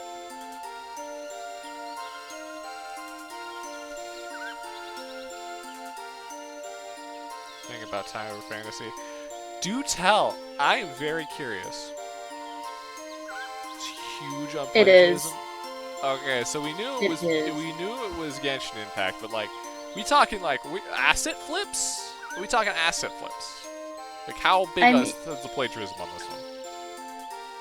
Also, I'm going to also step in and say they also took the IDs of Chinese civilians that had died to use for players because there was originally just a China-only game, but to promote it, they had people outside of China. But in order to play it, you needed a Chinese ID. So they gave dead people's Chinese IDs to the original test players. They committed identity theft so that test players could play it. Yeah. Kaz, could you put it in Shelby's VC text? Yes. Oh my god! Should I just open it up on stream and just explore it? I'm kind of curious. Oh my god. We're a drama channel now. Take over these infinite polls, fake reviews, and more plagiarism.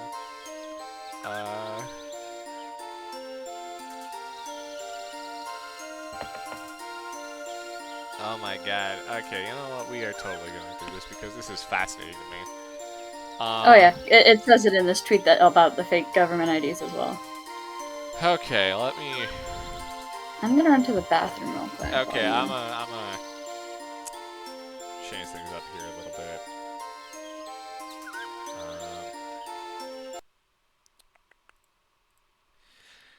Okay.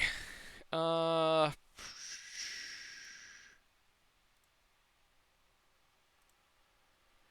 right.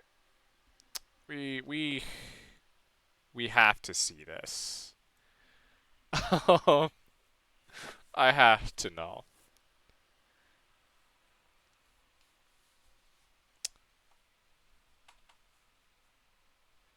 I'm gonna wait for Shelby to come back.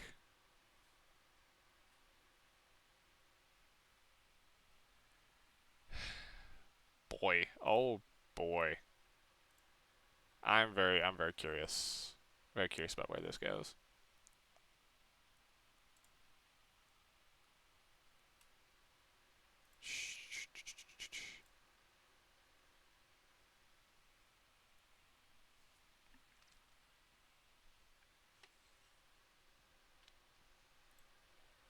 Are you guys ready? Some of you already know this, but this is like what's here. But I watched Kaz play this on stream the other, like on a video call the other day, and I thought it looked kind of neat. Like, I wasn't interested in playing it, but it was pretty and it looked fun enough, right? So I didn't want to write it off, right? I like, I knew it was Chinese, and I knew it was not like a Chinese knockoff of a Chinese game, which in and of itself is kind of funny to me.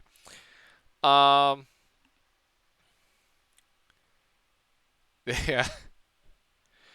But this is, it is interesting to me that it just kind of came up out of nowhere. You know, I don't. That was that seemed interesting to me. Alright. I'm gonna wait for Shelby to come back to properly dive into this.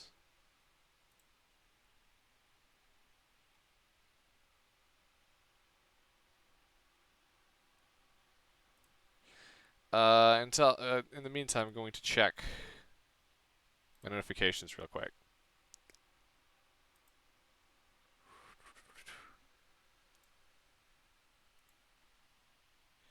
One heck of a thread. Oh dear, oh my. Oh dear, oh my, oh my, oh dear. We are gossiping today. I honestly shouldn't make a habit of this. But truth be told, we are an hour and a half into this stream, and I don't think I want to start another Mario Party game. I'm a little tired today, so I think I kind of just want to switch this over to just chatting, actually.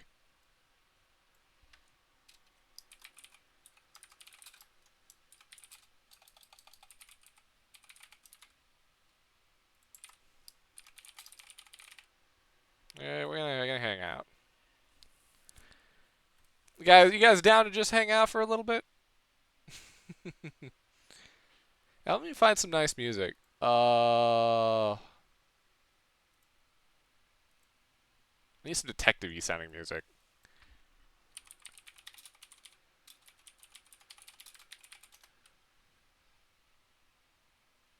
Alright.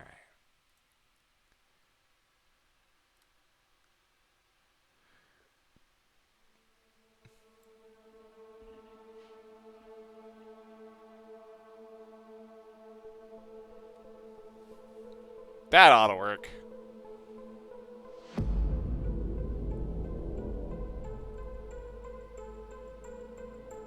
Actually, I should probably...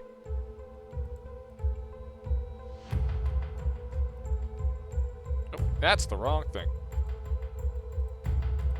That's the detective music.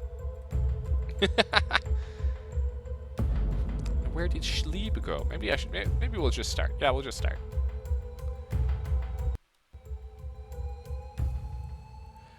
Okay. Actually, if you find... You can bring it up once we're through this one. So, put a pin in that one, guys. We'll come back to it. Disclaimer, this is not meant to dissuade you from playing the game. These stories have been all over Reddit past few months. Very little made it over to Twitter, that's why I'm sharing. Plagiarism. After dubbing himself the Genshin Killer, Tower of Fantasy proceeds to use an asset from another MiHoYo game, Honkai Impact, in one of their trailers. Note, Tower of Fantasy claims to outsource the PV to another company that then stole the assets. Okay. I need to zoom this out.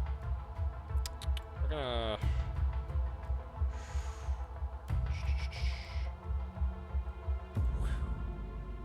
Yeah, how about... There we go. And then... There, that should be more like it. News PvP, Meryl, soldiers can be seen holding a sword eerily similar to the third Sega relic, a sword in Honkai Impact. They post, they said they were doing the PvP. We don't have a...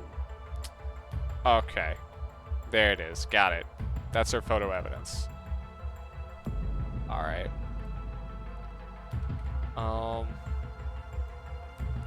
Later in these seems to be a pattern. There are other cases people have noticed. An insignia from Rainbow Six. 50% EXP chip asset from Honkai Impact again.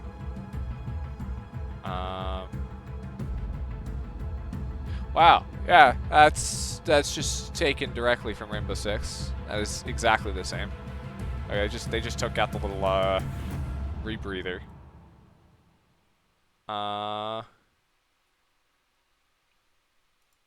50% ship from Honkai.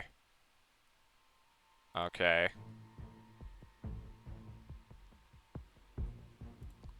Got it. Oh boy, I'm back. What did I miss? Okay, so what you missed are some asset flips from Honkai Impact and Rainbow Six. Rainbow Six. Yeah, Rainbow Six, like one of the mobile games. Bruh. Bruh. Let's see. An animator also called out the devs for plagiarizing one of their animations for a PV. Here's their tweet about it, along with a side-by-side comparison of the two videos. It's pretty blatant. Go ahead and take a look.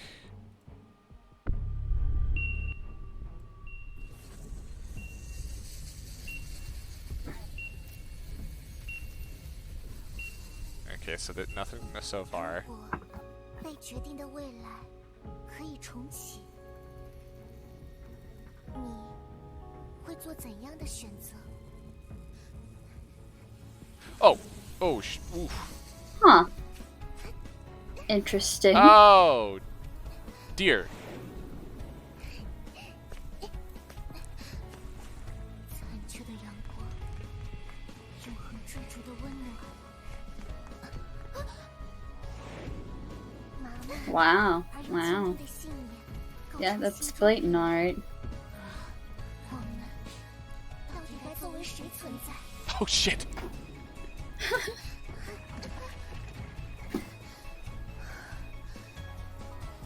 内心的方向引领着我不断前行。这是一条绝不分。 We got the point. Oh wait, Yeah. it continues. Oh dear. Yeah, okay, we get the point. Fake reviews. As if it wasn't enough, plagiarism. Tower of Fantasy was also caught pasting 5-star reviews of Genshin Impact into their own game reviews. So they plagiarized reviews. That's so fun. Oh. Infinite pulls. After the CN release, people found out that if you turned off Wi-Fi during a pull, it wouldn't count, allowing for infinite rerolls. Oh boy. This was patched and players were compensated for 3 pulls until people found out you could turn off Wi-Fi and duplicate compensation for infinite pulls. Then it found a bug where you could duplicate everything. Absolute chaos. That's just funny. To be fair, gacha games often bugs on release no matter how thorough the beta. Most major issues with Tower Fantasy have been fixed for the global release. It is funny though. Fake IDs. To play Chinese beta test on the PC client, you needed a Chinese ID to sign up. So Chinese players thought it was weird when they noticed a lot of players with Russian and Spanish surnames or usernames.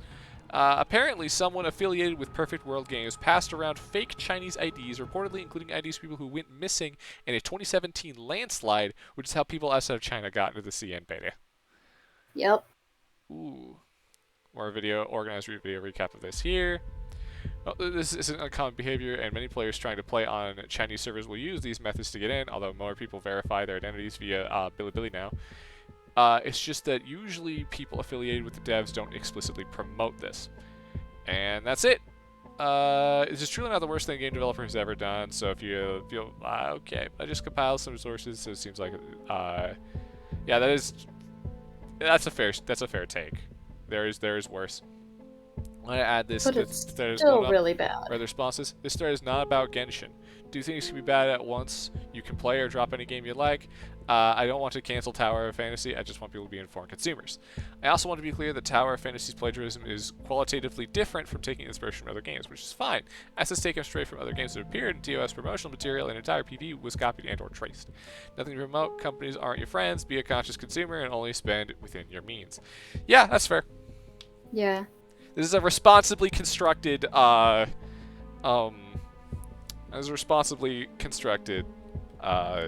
thread. Oh yeah, 100%. Okay. Appreciate that. I am caught up. That's hilarious. I got nothing else for it besides that's hilarious. Alright. And people suck. Yeah. Schleb, I've decided we're just going to be chatting for the remainder of the stream because I am tired and I do not want to do another Mario Party. Oh, that's fine. Yeah.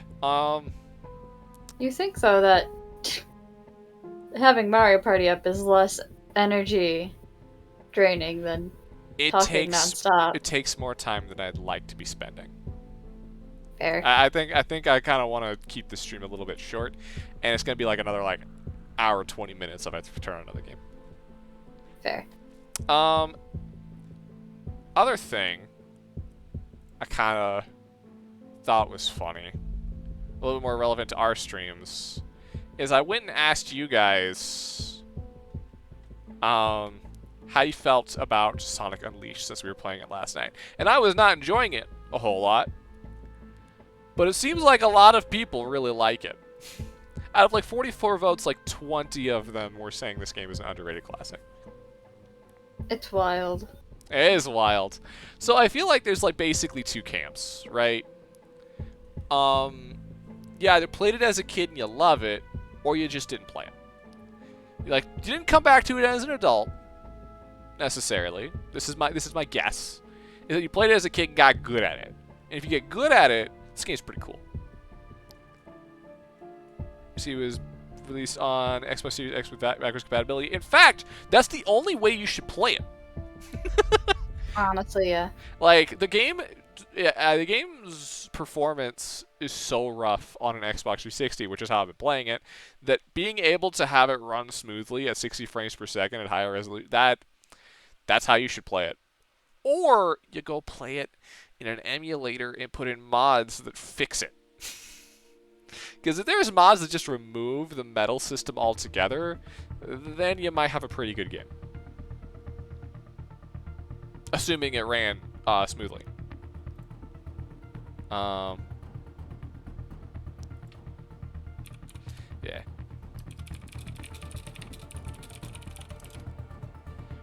Whew. So yeah, I thought this was fascinating. I thought this was legitimately fascinating. I actually don't want to shit on anybody's opinions, even if they're different from mine. I don't want to dissuade somebody from thinking differently from me. You know what I mean? Right. But I did think this was interesting. It is definitely not what I expected. Because I'm used to this game just having a negative opinion, you know? Because back when it came out, it was not talked about fondly. Like at all. Even though it was way better than the previous game in the series. People were not kind to this game. But I think what's really interesting is some of these comments. This person's saying it's their favorite Sonic game. This person is saying it's their favorite Boost era game. This person's saying they like the animated short. This person's saying, I really want to try it one day, but one other thing, scene, I think I'll find some parts of the frustrating, but I like the experience overall. That's probably the most fair take you could have. So that, I think, makes me more glad that I played the game. Because it is such a fascinatingly unique Sonic game. Right. At least in a very specific time. And I think it was definitely, it deserved the look on the channel. Don't you think? It deserved having some time, I think. So, that I thought was interesting. Unfortunately, that is the end of everything I need Twitter for, so I'm going to put that away. Zanza, I am well aware that you and I are actually the same gamer with diametrically opposed fun compasses.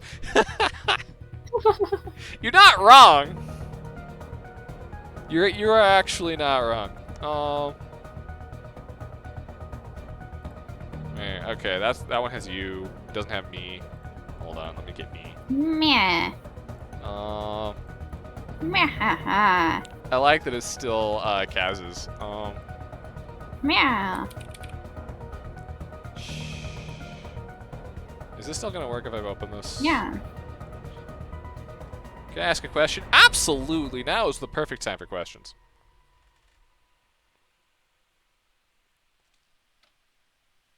This is Zanza's VTuber debut. Can't hear if I was right or wrong about taking my rant today. Now that I think about it, I might have been wrong, but still sort of right, but in the wrong way. I have not had the chance to really review that thread yet. Let me go skim it. So that should be Nerd Out for messages. Having lots of tech in a video game is great, but having plenty of complex mechanics that can interact and interesting is the core charm of the games. However, it now stand by ubiquitous tech is bad design. You really can't have your silence. Ubiquitous tech is something that there's no reason not to do. Or worse, something that you should just always do. We're talking Z and L canceling, slingshot aerials. Super Smash Brothers EWGF, butterfly canceling, butterfly clicking, maybe KBD.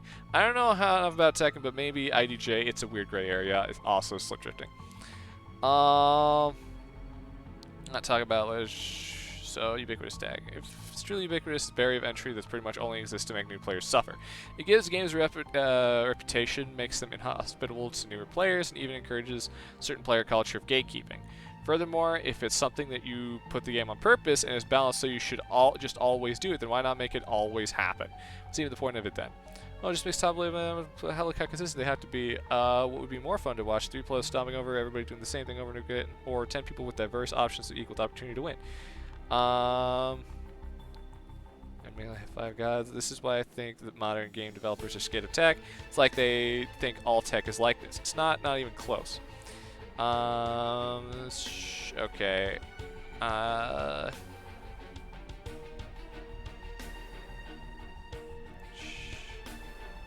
Okay, so what's the Tekken point?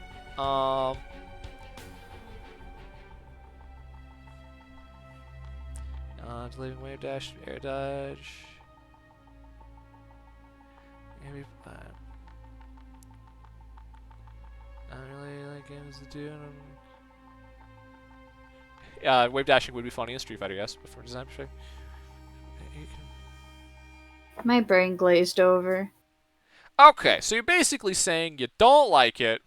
I'm doing this after this one, but why don't you at least hear anime tropes be a recurring theme? I'll get to that. We'll definitely talk about that. But so you're saying that if there's a piece of tech you have to do in order to just play the game at all, that's inherently bad.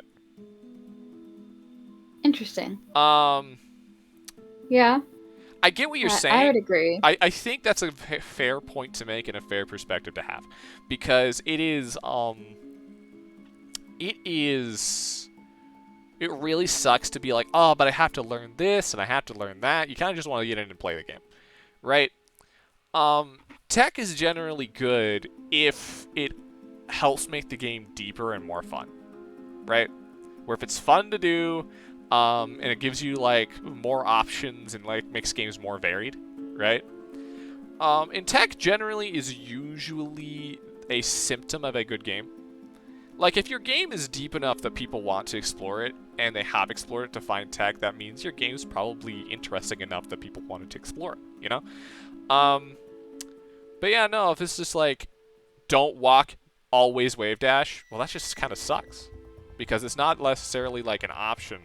I'm not necessarily, like, I don't think this is actually true about wave dashing. I'm just like, using it as a make-believe example for a second. But if you just kind of feel like, oh, I have to wave dash all the time to play this game, well, I don't really want to play the game. If I want to wave dash and it's an option among many, then it's really cool. Let's see. So what is your perception of the ubiquitous tech in Tekken? Is it Korean backdashing?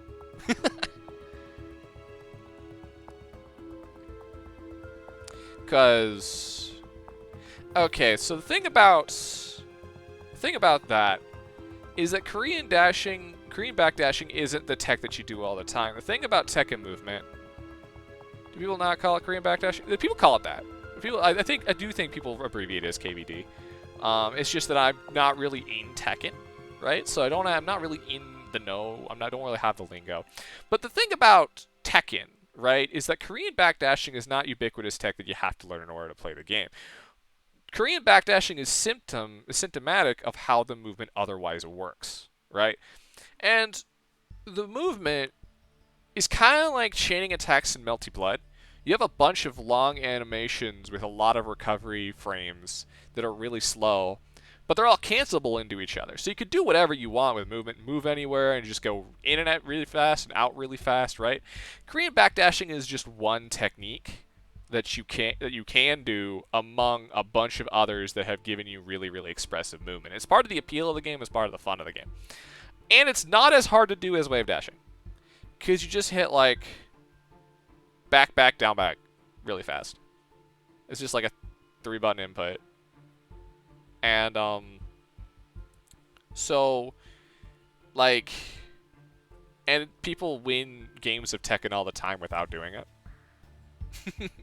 Because your spacing is ultimately what's important, like how far away you are from the opponent and being able to like whiff punish their normals. And it's just like a tool that helps you get really good at it, right? So it's not. I don't think that's the correct conversation to have about that tool. I get that the problem would be if you were going to backdash, there's no reason not to KBD. It's kind of like that. I think it's not a problem if it's easy and fun to do. So Korean backdashing, like, you can just backstep, and I think most people will, and they'll still win fights at low level without doing it. It's like, it's when you get up to high level you need to start doing it, and you probably should do it. It's more just that, like, it's one of those things you're probably naturally gonna do as you get more used to the movement mechanics. A good example of is in King of Fighters, Kyo's backdash is cancelable into his jump down heavy. There's no reason not to do this ever. But it's really easy and it's fun to do, so it's not a detriment to the game. You just have to know that it exists. And then once you start doing it, moving as Kyo ends up being more fun. And it doesn't actually hamper the accessibility of the game that much because it takes you 5 minutes to learn it. You know? Like, if it's not really a detriment to the accessibility, then it's not really a problem. In Tekken, the movement it does hamper the accessibility because the movement is not easy to learn in Tekken. The movement is a big barrier of entry to Tekken, and so it's not Korean backdashing that's ubiquitous tech that you should always do. It's just that movement's hard to learn in Tekken.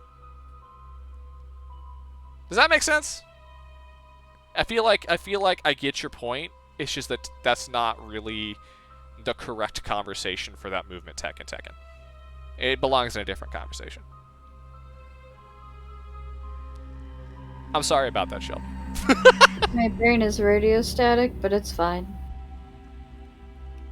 All right, we'll go to Kaz's question next. What's your least favorite anime tropes you've seen that seem to be a recurring theme? Oh boy, I've got two. Oh, please do tell. So the first one is the clumsy girl plus lewd shots. Like Mikuru. Asahina, yeah. Asahina's a big one. Mikan from the second Danganronpa game is another one. And there's obviously more. There's tons. More. I can understand why you wouldn't like that. But it's like, as somebody that doesn't like fan service to begin with, it grinds my gears when it's someone being put into a precarious position. Like, it's especially weird in Haruhi, right, with Mikuru, because they do this deliberately to make you uncomfortable. Yeah, like, it's meant to make you uncomfortable, but in, like, other games, though, it's like, oh, Mikan, she's sexy, she's a haha sexy nurse. Look at her okay. panties. Mikan, Danganronpa. Let's take a look. Oh, she's cute. But she's shy and awkward, and oh no, don't talk to her. She hates herself, like, you know.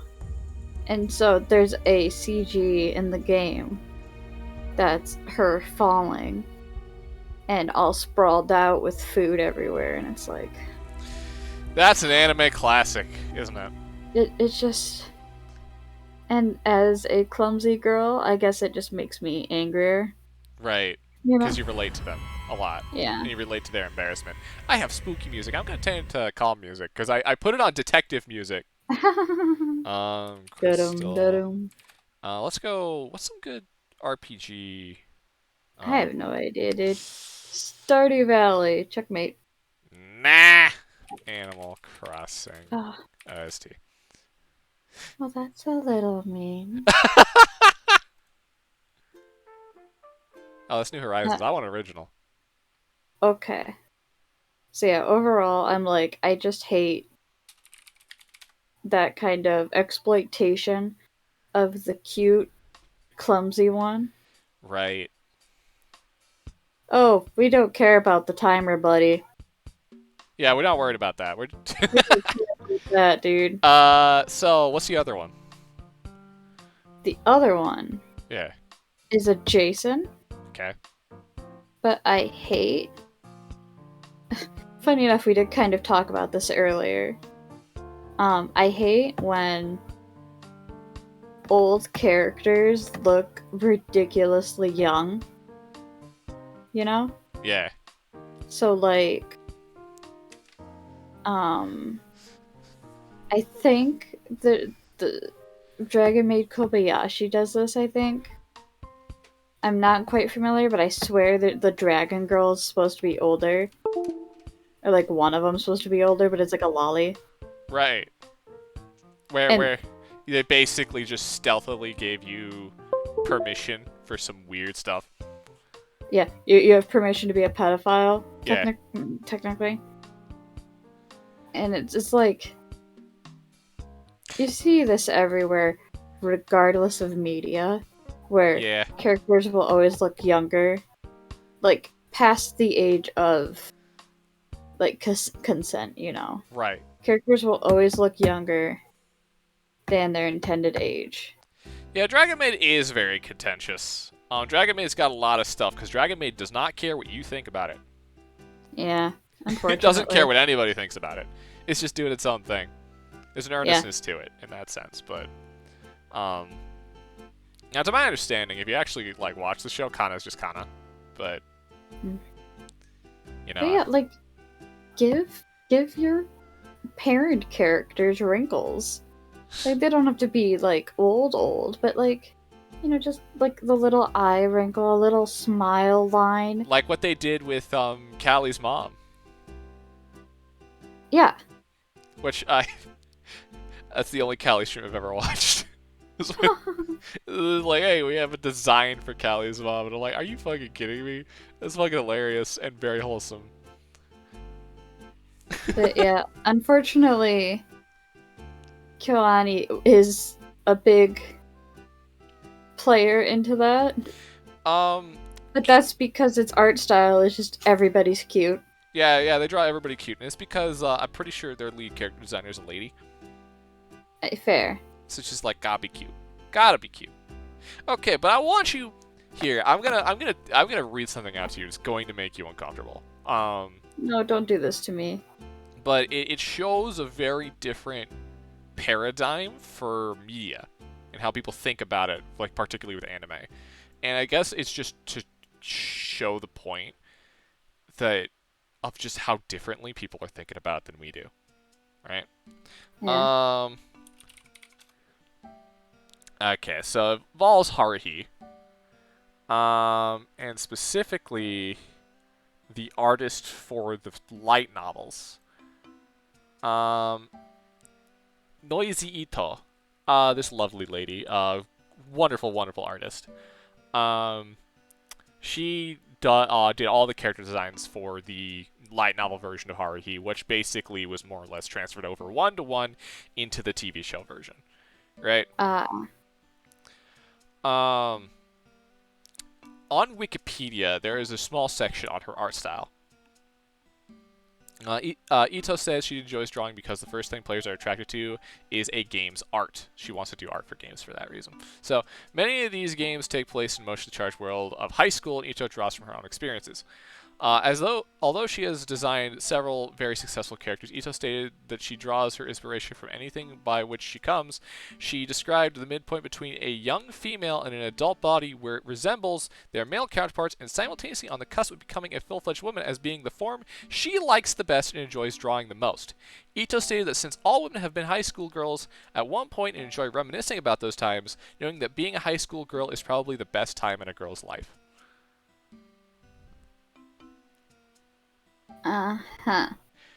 She loves to idealize being a high school girl because it's what she personally relates to the most and where her fondest memories are. I think this might be an extremely common viewpoint.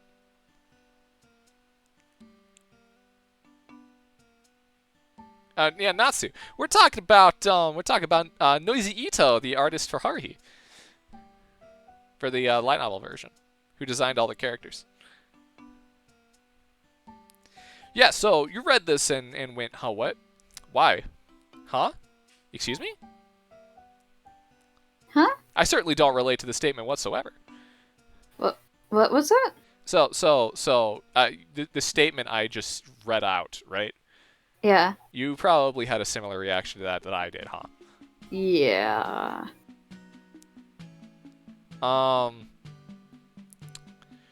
So, yeah.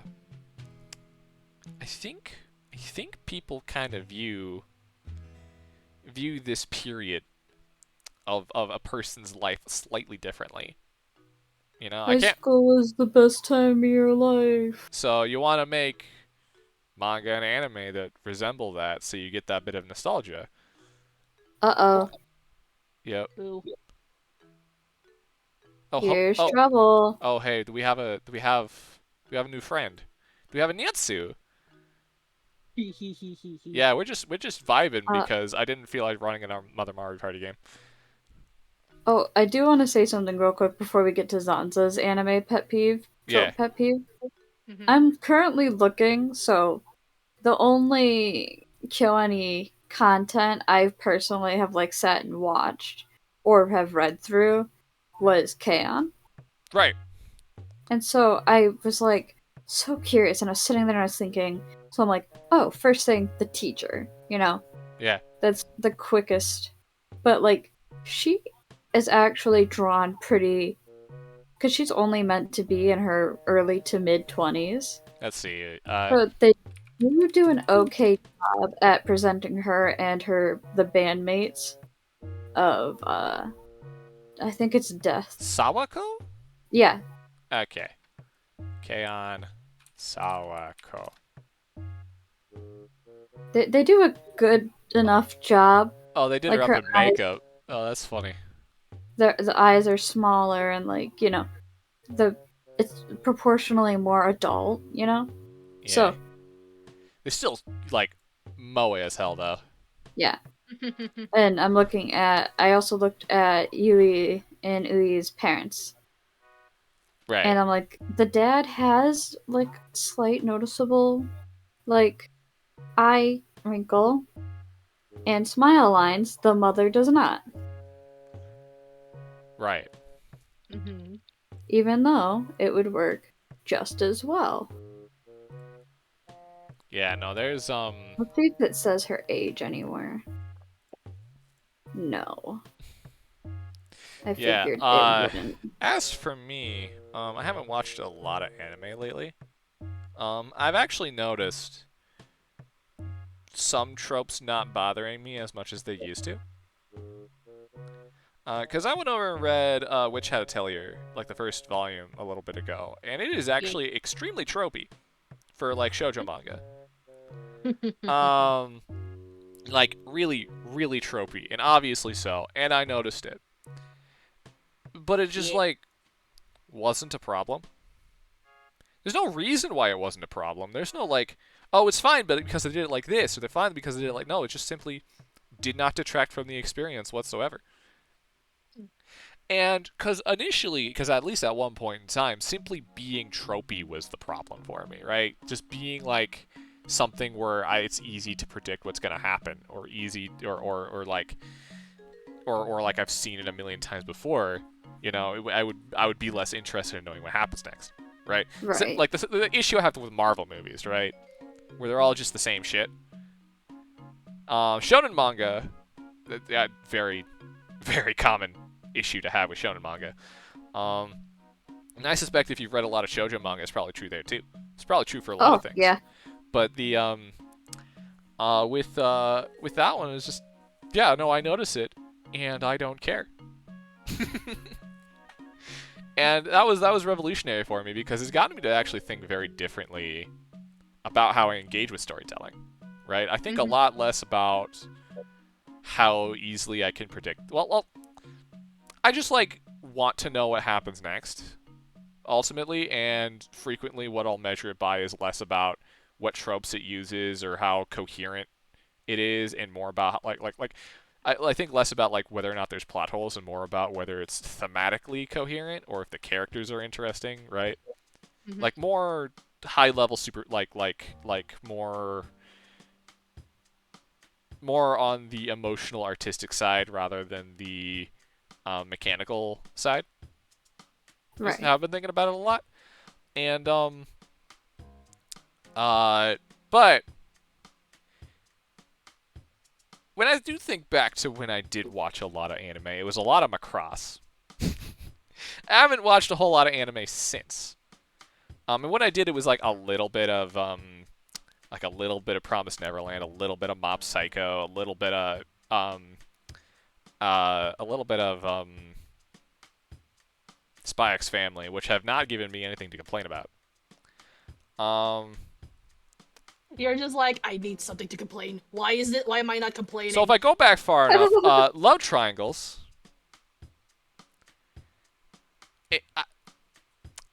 A plot, like a conflict style that isn't inherently bad, but is almost always done badly with love triangles, right? We usually get, Right. oh, does he pick this girl or that girl? And here either go and like it gets all soapy, and everybody does make stupid mistakes just for the sake of having more conflict, and it gets really frustrating because nobody ever actually acts like that, or if they do, you don't want to talk to them anymore, right? Does Toru choose Kyo or Yugi? Yeah. Are you a Cheryl fan or a Ranka fan? Who do you pick? And then like that one's extremely frustrating because both of the girls are just fine. Why is this even a contest? Even the girls at one point say just like, hey, whoever gets them, we're still friends. Yeah. But it gets like more frustrating in the original Macross because like one girl is clearly the wrong answer, and honestly, neither girl should be dating this guy because he's awful. Fair. And then like, but at the same time, you get Macross Plus, which is the most mature iteration on the love triangle idea, where there's a lot of like trauma people are working through, and they're not necessarily making healthy decisions, but they still all care for each other because they're like college friends, and it's a whole thing. It's a great show. It's a great show, but it is so a love triangle isn't inherently bad because you can actually give your characters impetus to interact with each other, impetus to have the story move forward, and you can actually explore some very adult concepts that way, and some very mature concepts that way. But nobody ever does. Usually it's just like, oh my god, you're wearing the scarf that she bought you. See, it has her monogram on it. Oh god. That fucking happened in Macross.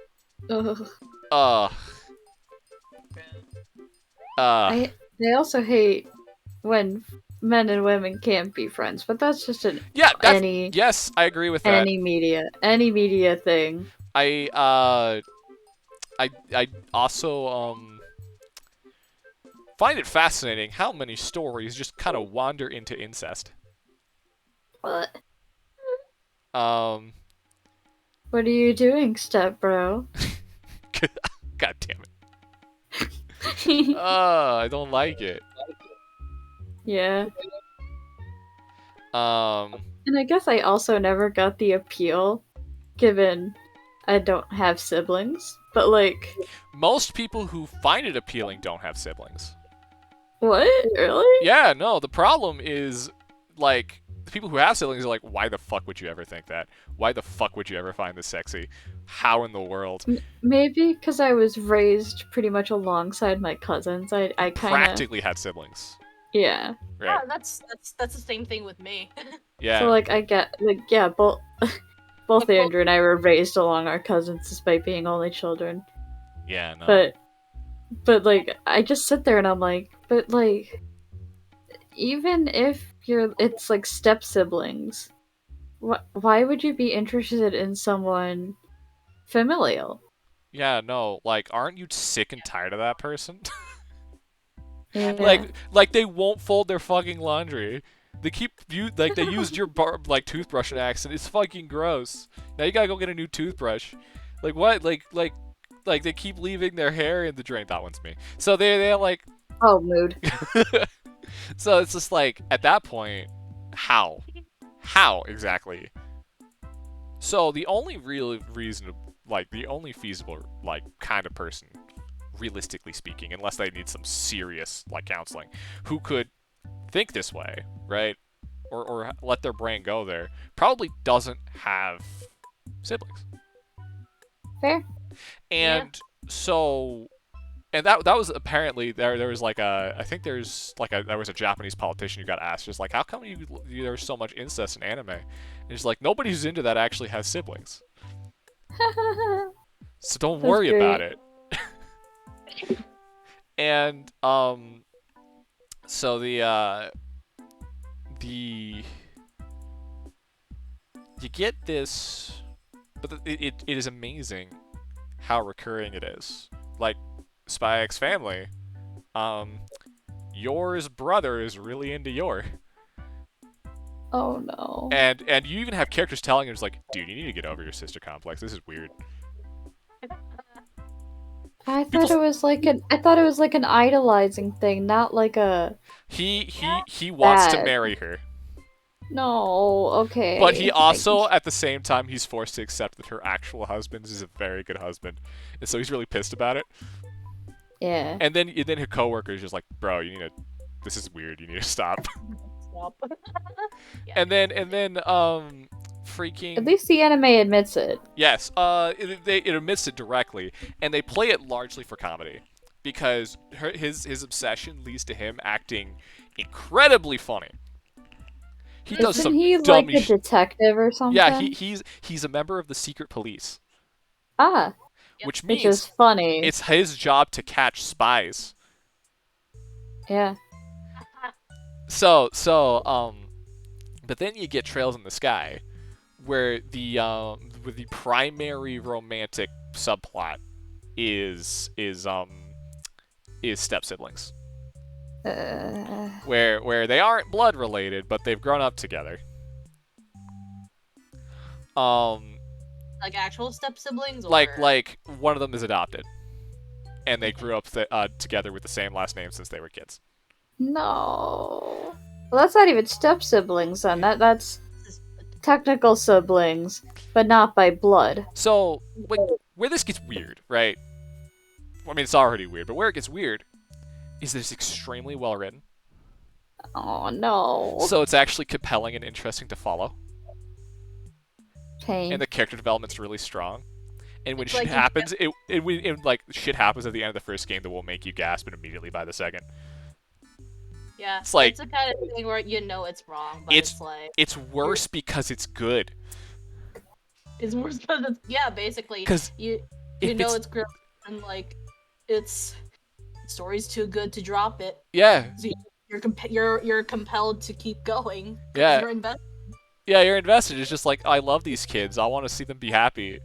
This is fucking weird, but I want to know what happens next. Yeah.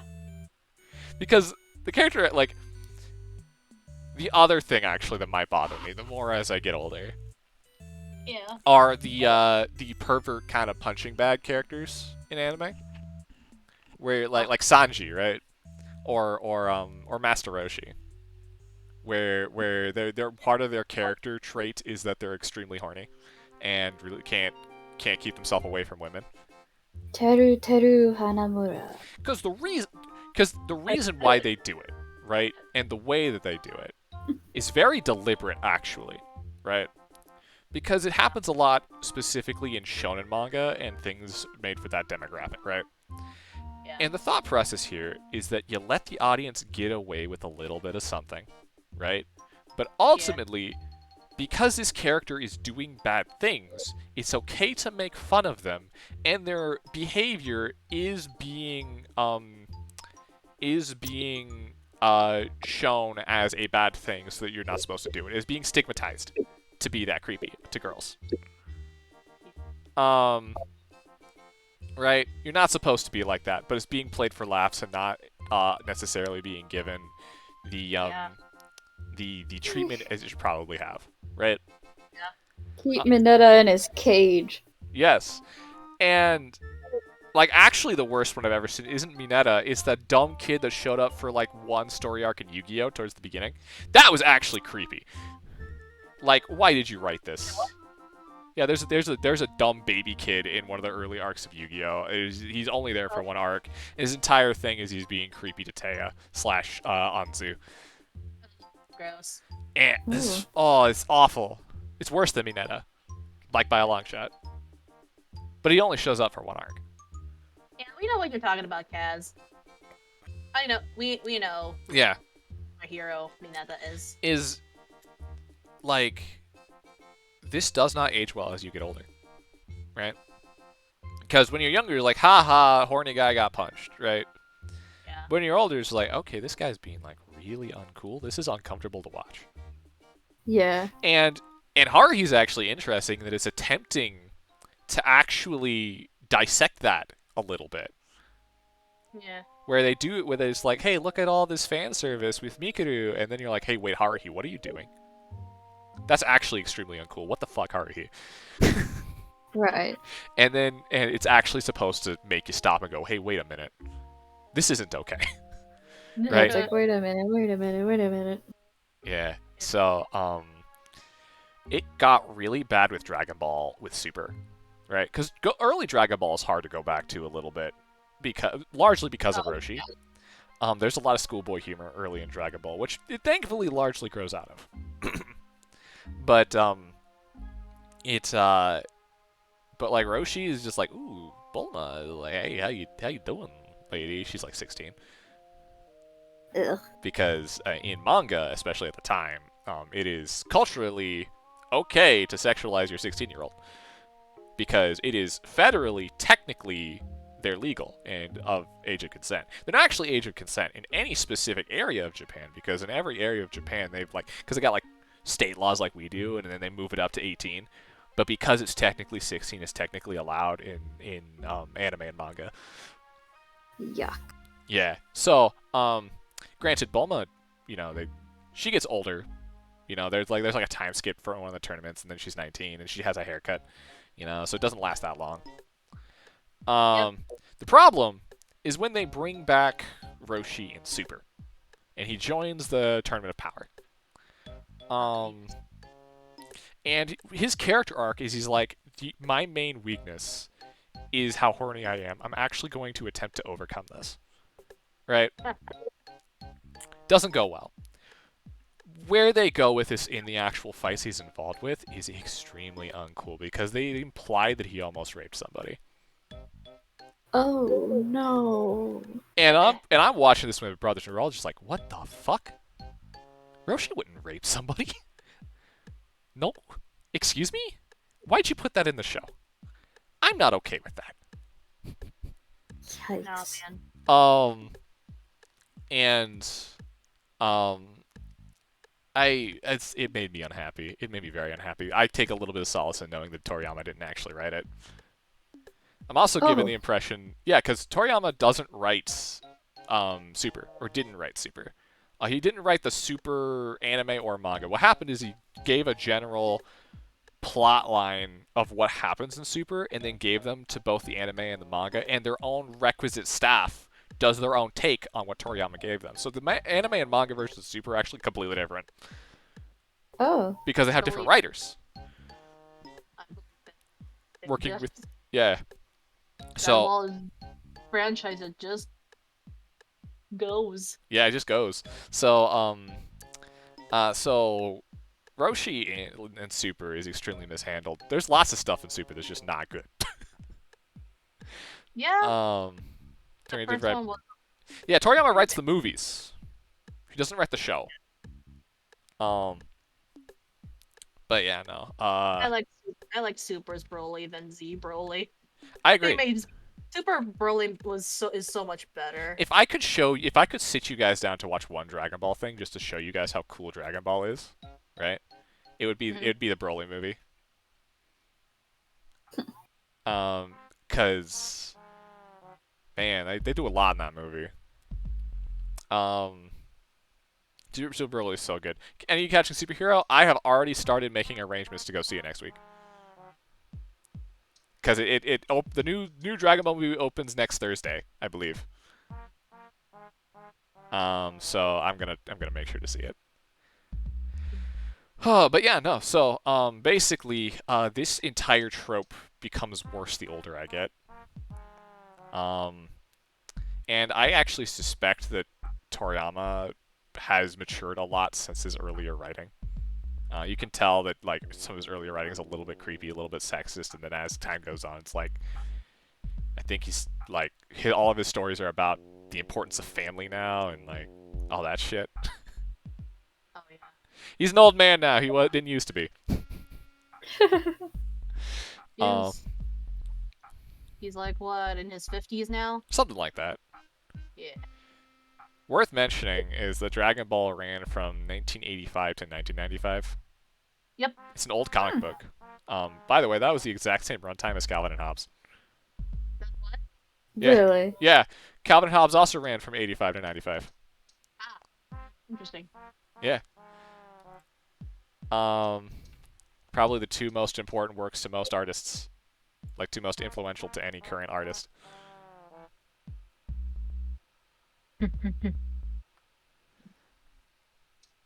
Kaz, what are you saying about Dragon Ball?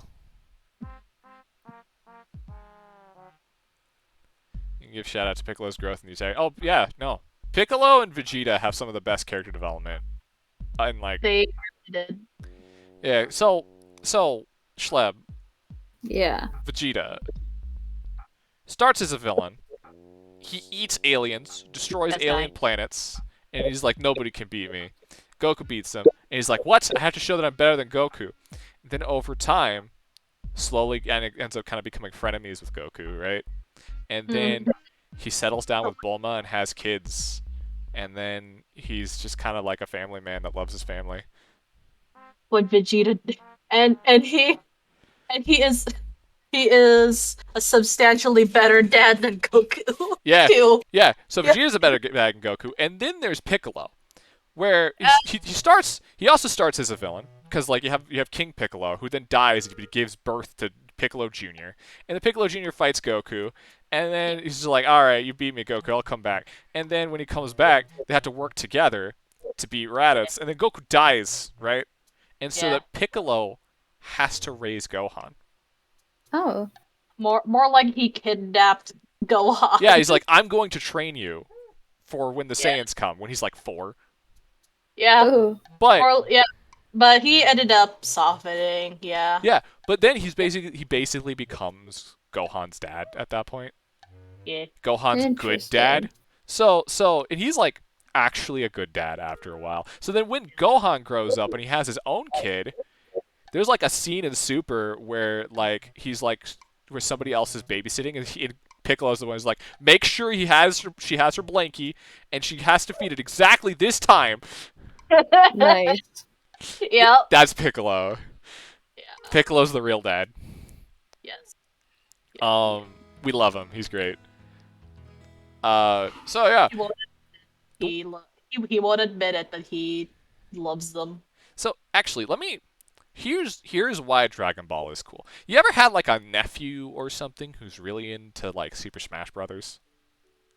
No. That's my youngest cousin. Yeah, so imagine you just had like a little brother or a nephew who's really into Super Smash Brothers, and you don't give a shit about Super Smash Brothers, not really, right? But you like your nephew, so you go support him. You drive him to his tournaments, and you kind of see him just getting better and better at the game, and just like beating more and more people, going to bigger and bigger tournaments. And then he makes a bunch of friends, and then his friends, have their friends, and they have like brothers and sisters, and then they all grow up. They have kids. Right, so it's just like, oh yeah, no, my little brother's friend that he met at fighting games, his friend now has like a wife and kids, and then they're going to Evo. Speaking of That's Dragon Ball. Yeah. You get to see your Smash Bros. Playing nephew and his group of friends and his found extended family grow up and become a bigger and bigger extended family. That's what's cool about Dragon Ball. Yeah. You don't have to care about Smash. So even if you don't think the fighting and martial arts and Kamehamehas are all that cool. I mean, I like Nintendo characters enough to, Yeah, right. So even if you even if you like don't care about the martial arts and Kamehamehas and Masenkos and right, even if that doesn't really like float your boat, it's really hard not to be like, dude, that's my boy up there. That's my boy. I raised him. You can do it, Goku, I believe. It's like your own superpowered extended family going up and fighting bigger and bigger things. Yeah. That's why Dragon Ball is cool. Yeah. Unfortunately, Master Roshi is your dirty uncle. He means well, but he's weird. He may be creepy and perverted, but he means well. Super Saiyan. Oh yeah, the Great Saiyaman. The man who that took 50 years to master the Kamehameha. Meanwhile, Goku mastered it in like what, a few days He or just something. fucking did it. He just did it. Oh, he just did first try. He just did it. Oh. He did first try? Yeah. Oh. And then after that, Krillin does the same thing later. And Ten Shinhan shit. does the same thing at one point. And they just learn it. And they all end up finding their own different ways of doing the Kamehameha while learning it extremely quickly. It's a whole running gag. But the but there's But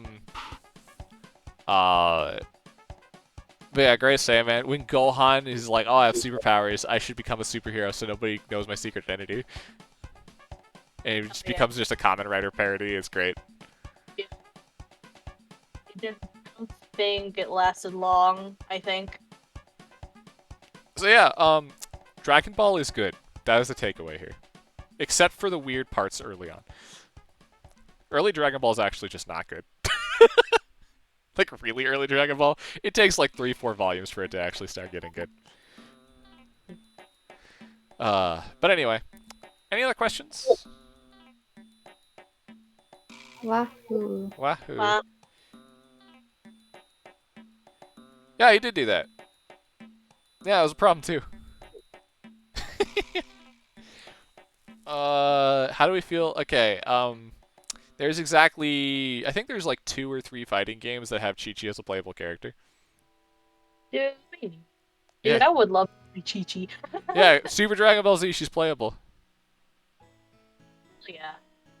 But yeah, anyway, get me off of Dragon Ball, Schleb. If Wah. they got Videl in, might as well have Chi-Chi in. Vidal's great. It's fighters. Vidal's wonderful. She's a great character. Hehe. I like her too. What do you want, punk? Oh, is it a dog? Is it a cat? What? No, I'm talking to you. What do you want, I punk? was gonna say, ask me, like, get me on something that isn't Dragon Ball. Because I got Dragon Ball in the mind since Evo. Well, Natsu has not gotten to say their trope You're that they hate. Netsu, what anime tropes do you really hate? True. She doesn't have projectiles. She's just a straight up martial fighter. She's a straight up brawler. Yeah, she's Also, Gairon is sandwiching her with Dragon Ball nerdity. No more. Give us your least favorite anime trope. You know what? I might play a Dragon Ball game next week. I think that might be what I do. Oh, wait, no, if I stream at all, because I might skip Thursday stream to go watch Dragon Ball. Nerd.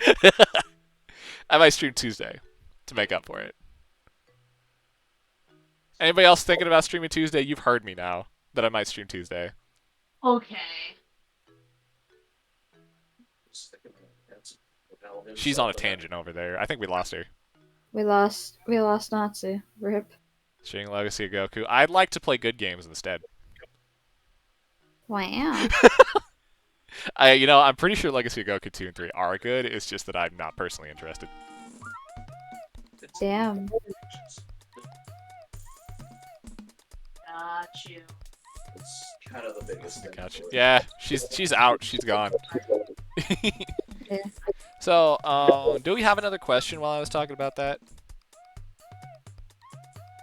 Because I got when you get a whole chat on Dragon Ball, it's hard to get them off of Dragon Ball. really away. Anybody else have any questions? We probably won't stay on too much longer because we Yeah, are. Andrew wants to call apparently, so I might bounce. Okay. How Yeah. about like one last question if it's a small one, and then we bail. Sound good? Sure. Okay. Make it an easy one, guys. Make it a quick one. We're leaving it. Least favorite and most favorite Zelda. I like I hate to say this, my least favorite is Breath of the Wild. And my most favorite is probably shit. Either Link's Awakening or Wind Waker. I think she might be able to just use that. There you go. Schleb, you've only played one Zelda, so it's the same answer for both, right? My least favorite is specifically mid to end game Link's Awakening when the dungeons bully you. Right.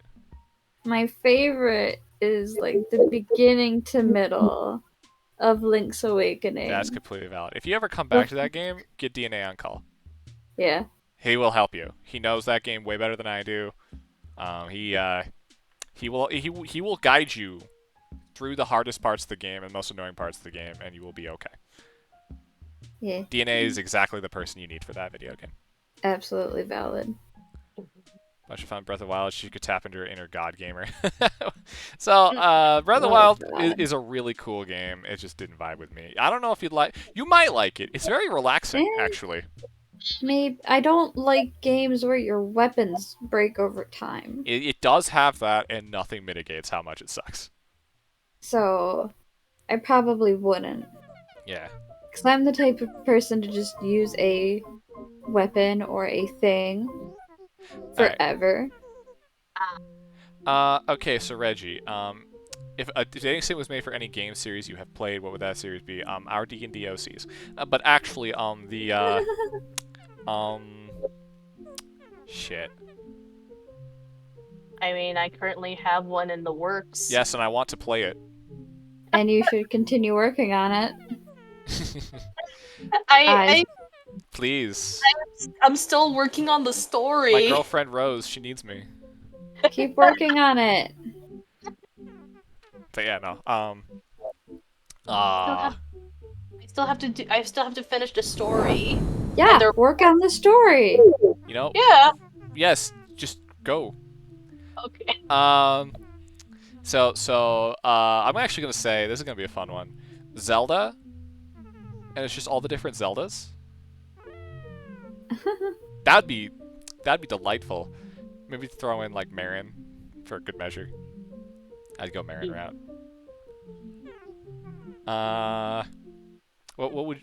Whoops would you want to date? Is it Oran High? Would you like an Oran High dating sim? Yeah, that's that's the only thing I can realistically think of. Alright. Because I don't play games where it would be cool to date. Right. So like, because like, what am I supposed to do? Say Animal Crossing? That would be adorable if it was like super wholesome about it. Like, it's like just a little like date, you know? Yeah, just make it cute. They really yeah. Picnic. Yes. I mean, maybe. Yeah, that would be adorable. In Maple. But yeah, please. Maple and just, Sable. Please just give me the Oran dating sim. I think there might be one. I will look for it for you later. It's probably not good. It almost definitely isn't, but there are some good dating sim spin-offs. Like Utena has one on Saturn that's apparently really good. I don't think Oran High has a visual. I think it might. I will Google this, but not on stream because I think we have to wrap up. Yeah. Like it is most likely a fan game in that if it does exist. Guys, Japan got releases we didn't. What? If it exists, it's in Japan and did not get an English translation. Yeah. That's probably where I will look it up for you. You will hear from me soon, but I think we have to wrap up. Okay. Oh wait, one thing. Varu, what is it? the meantime, I legit don't understand. Actually, my question is like, why do people not like weapon durability Breath of the Wild? They're literally you could just pick them up for free. Okay, it's because people like getting attached to their loot. If it's disposable, people won't feel excited about their loot. Yeah, I'm just like, oh, this will just disappear in like an hour. If you aren't attached to each individual sword and you're okay with treating them as disposable, the mechanics are actually perfectly fine from a game design perspective. There's no actual issue with it from a game design perspective. The problem is that people people like getting loot that they're excited about, and people like getting loot that they can get attached to, and this is not possible in Breath of the Wild. Yeah, like the new Animal Crossing game makes me angry, you know? Because you have to keep making the tools. Yeah. Yeah. And even then, like, if you have enough materials in New Horizons, the mechanic actually loses all purpose.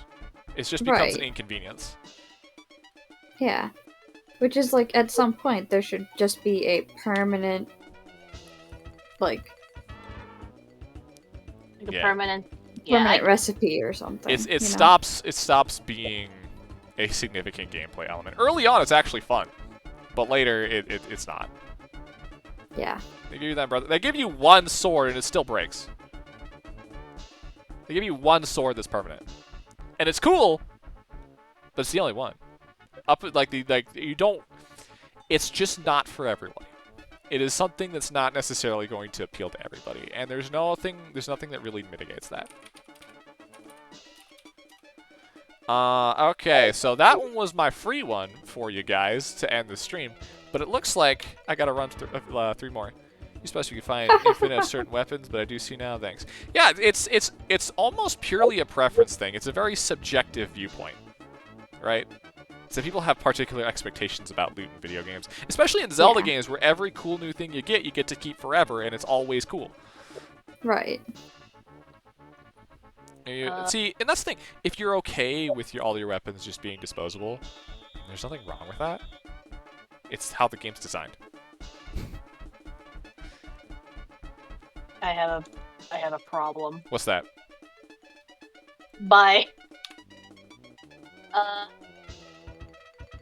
The chapter 3 of my visual novel did not make the purge. Aww. Oh, F. Yeah, well, second draft. Yeah, true. I probably wrote it down in my notebook anyway, so yeah. See- It's not that big of a loss. Yeah. But yes, I need more of this video game. If you need me to do any CGs for you, I mean, just let me know. Well, you can do as long as I have the characters. Yeah. Bam. I can only handle the characters, but be for backgrounds potentially. I bet Eventually. CGs. Backgrounds are pain, dude. See, backgrounds were way easier when I was doing them in pixels for the Game Boy because they're so small that I don't have any time to worry about perfectionism. Right. Yeah. So I intend to do everything myself. Yeah, no, that's fine. Yeah. I I just do appreciate the your offer, corals though. look cute and I want to draw them. Ha. Maybe some chibis or something. JK. Also, I Unless- think part of me doesn't want a realistic portrayal of myself like this. Maybe I want a little creature, a little dude, something a bit more cartoony as a PNG tuber instead of this one. Yeah, looks like a little dude. Oh, but little I guy. love him. You love him? Well, he was still I gonna be a love- detective. Is he just gonna be like a little, like, Scrimblow? Yeah, maybe. Blow. Yeah. The Zulu. The Yeah. Zulu style. Because I realized when I look at YouTube videos, I don't click on ones where the characters look cool. I only click on ones where the characters look cute or fun. Because then I'm like, oh, this YouTuber doesn't take themselves too seriously. You can do those like the pointy nosed Mr. Saturn looking guys that you tend to do. The Zunzu. I could do the Yeah. little zoom through, that would be fun. Were they inspired by the Mr. Saturns? No, Don't die. No? absolutely not. Okay. It was early MS Paint Adventures. It was like Problem Sleuth. Shit before Homestuck. Santa. Right. Yeah, when it was fun and good. Okay. Let's raid Cappy. Cappy Lapis. Alright, guys. Go tell them, instead of a raid message, I want you to, without context, tell Cappy who your favorite Dragon Ball character is. Okay, can you do that for me? Thank you. All of our ass. We're gonna wait for the ads to stop playing. And then I'm gonna send you over to Cappy. Ads. Alright. Thank you guys for hanging out with me. I had a good time. Thank you to Shelby and Anatsu for joining me. Pog. Yep. I will be seeing. I hope I will be seeing you guys again real soon. I think next time I might next week, if I find time for it, I may attempt to play Dragon Ball Advanced Adventure. It is a delightful game, and I have not played through it myself before. So see you guys later, and have a good night. Bye, gamers.